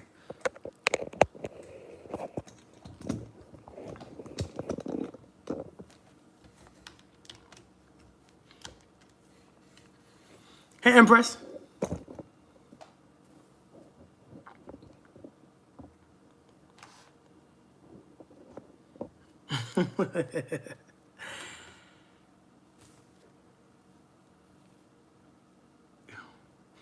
When you experience poverty, when you think, and I want you to look at yourself right now, okay?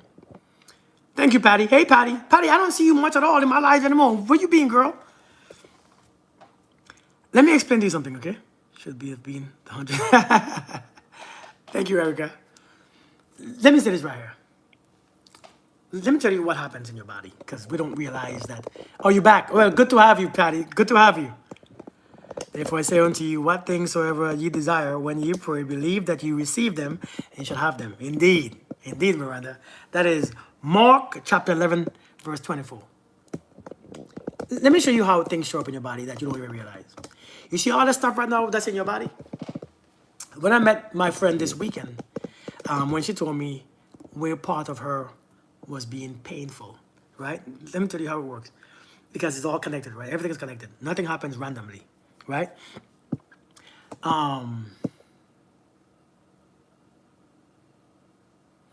Someone said nobody is perfect. You sure about that? You sure about that? Then if nobody is perfect, why do we use perfect?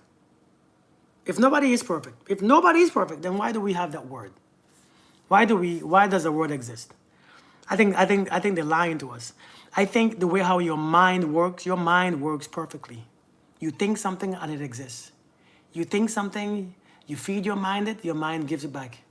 You think this, you see it. Have you ever seen something and it just... Have you thought about somebody and they just appear? Have you thought about your mom and your mom just called you? That's perfection. That's connection. Have you thought about money and you see money? Have you think about an old friend and it just pop up? When you think about problems, problem pops up too. You think about poverty, it comes up. It's the same thing. Whatever you think about comes, you call it, come here.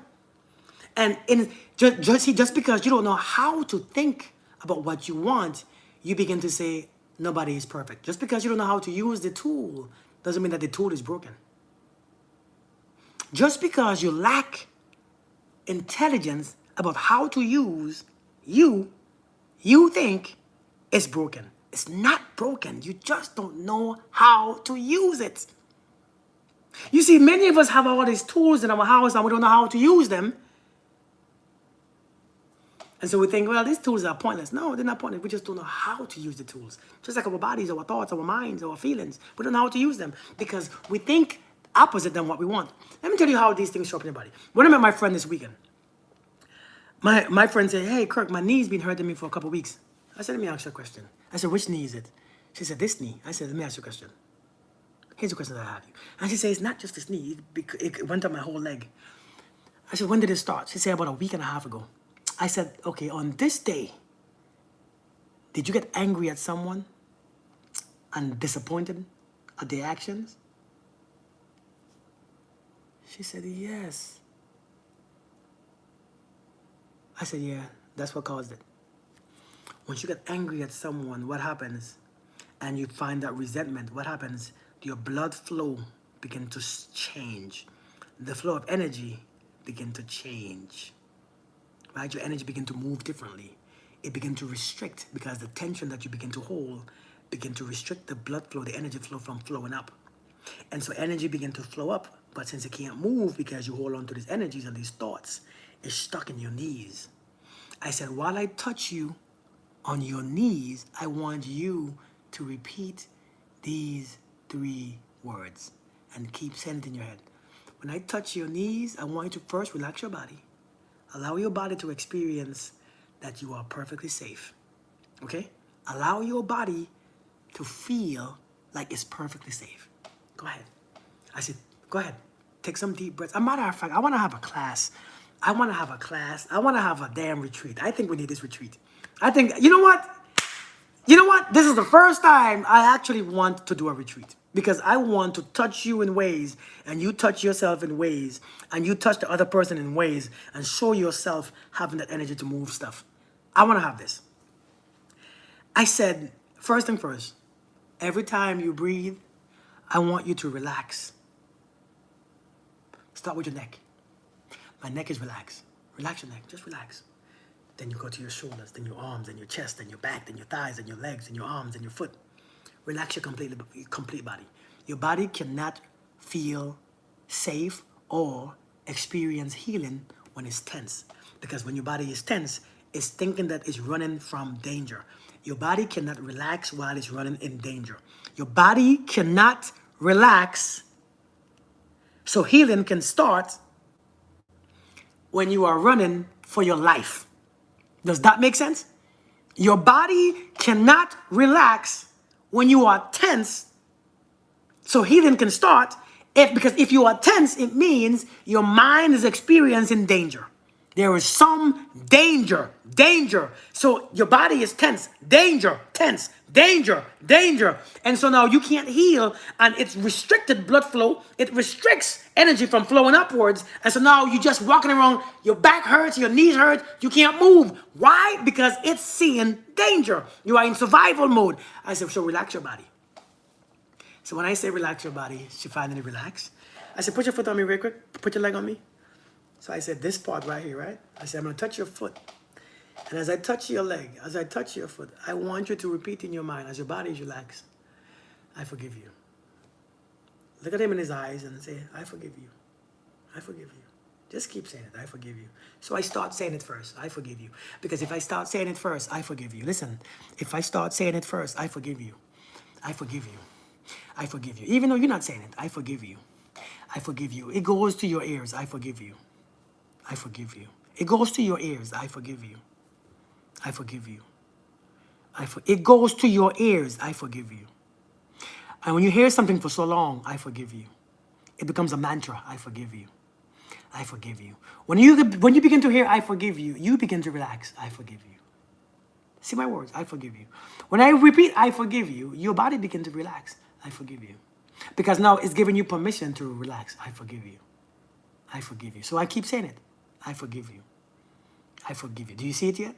I forgive you. I forgive you. And the person comes to mind, I forgive you. Don't he or she? I forgive you. You see the person come to mind? I forgive you. I forgive you. I forgive you. And as I touch her leg, I forgive you. As I touch her feet, her knees, I forgive you. I forgive you. I forgive you. Boy, when she was like, oh my God, shit!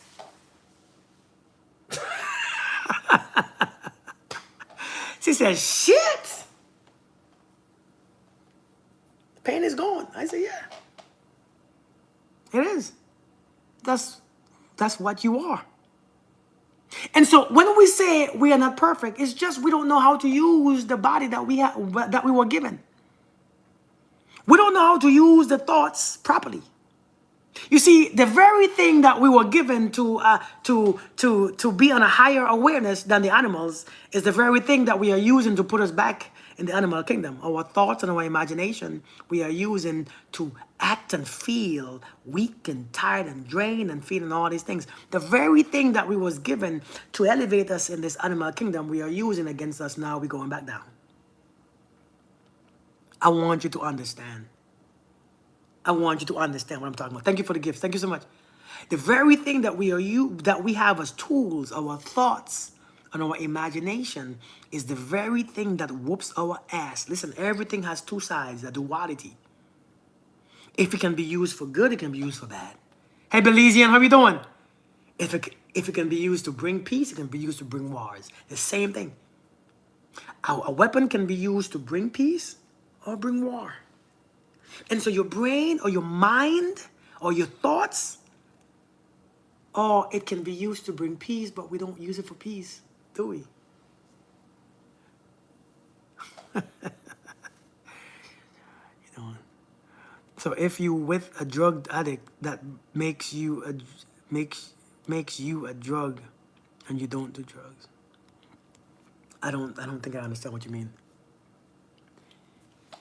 We are so, if we learn to align ourselves with our thoughts and our feelings, we see for destruction. You see how powerful you are. You will, you really will. Hey Lilam, how you doing? But listen, this is my time though. I've been talking for a long time and you all didn't tell me how long I've been talking for like 3 hours. How long have I been on here? Oh my God, that's a long time. How many? 235 minutes? You all didn't even tell me how long I've been talking. You all just bad. You all just mean.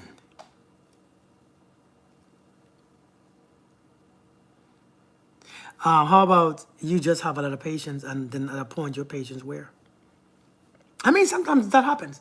You know, I think this is why the scripture says the race is not for the swift, but those who can endure it. Dante, I'm good.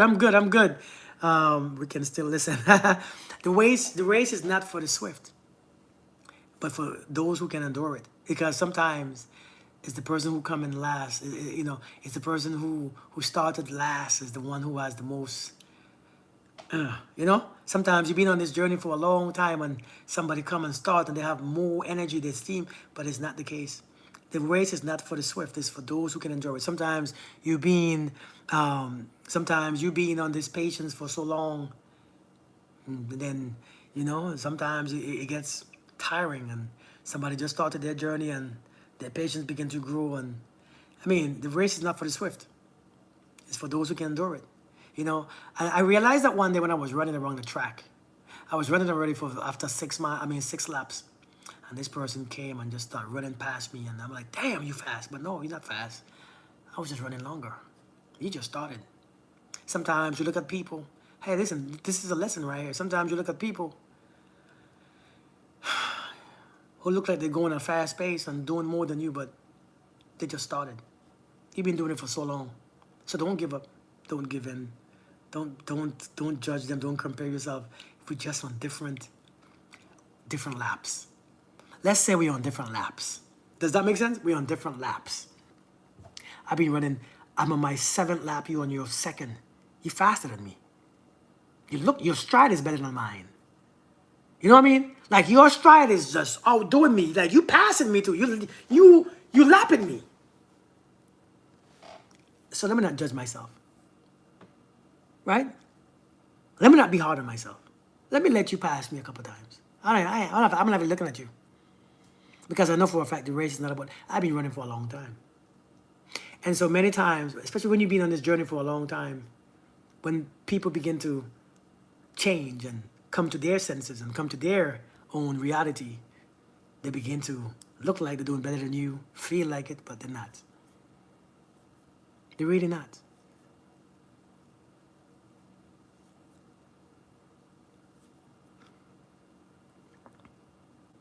Just thought about this, and here you will confirm my thought. Good.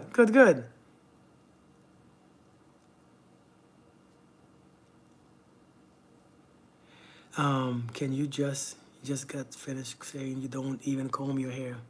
That means you don't love yourself. I beg the difference. I think I'm confused. I hope you have some leftovers to eat. Hey, Nubia, you all have a blessed night. You all have a blessed day. I see you guys later. Which verse is that? No, I think I'm done now, man. I'm done. I've been talking for too long. I've been talking for like 6 hours. You all have a blessed day. You're still alive. I know, right? I'm going.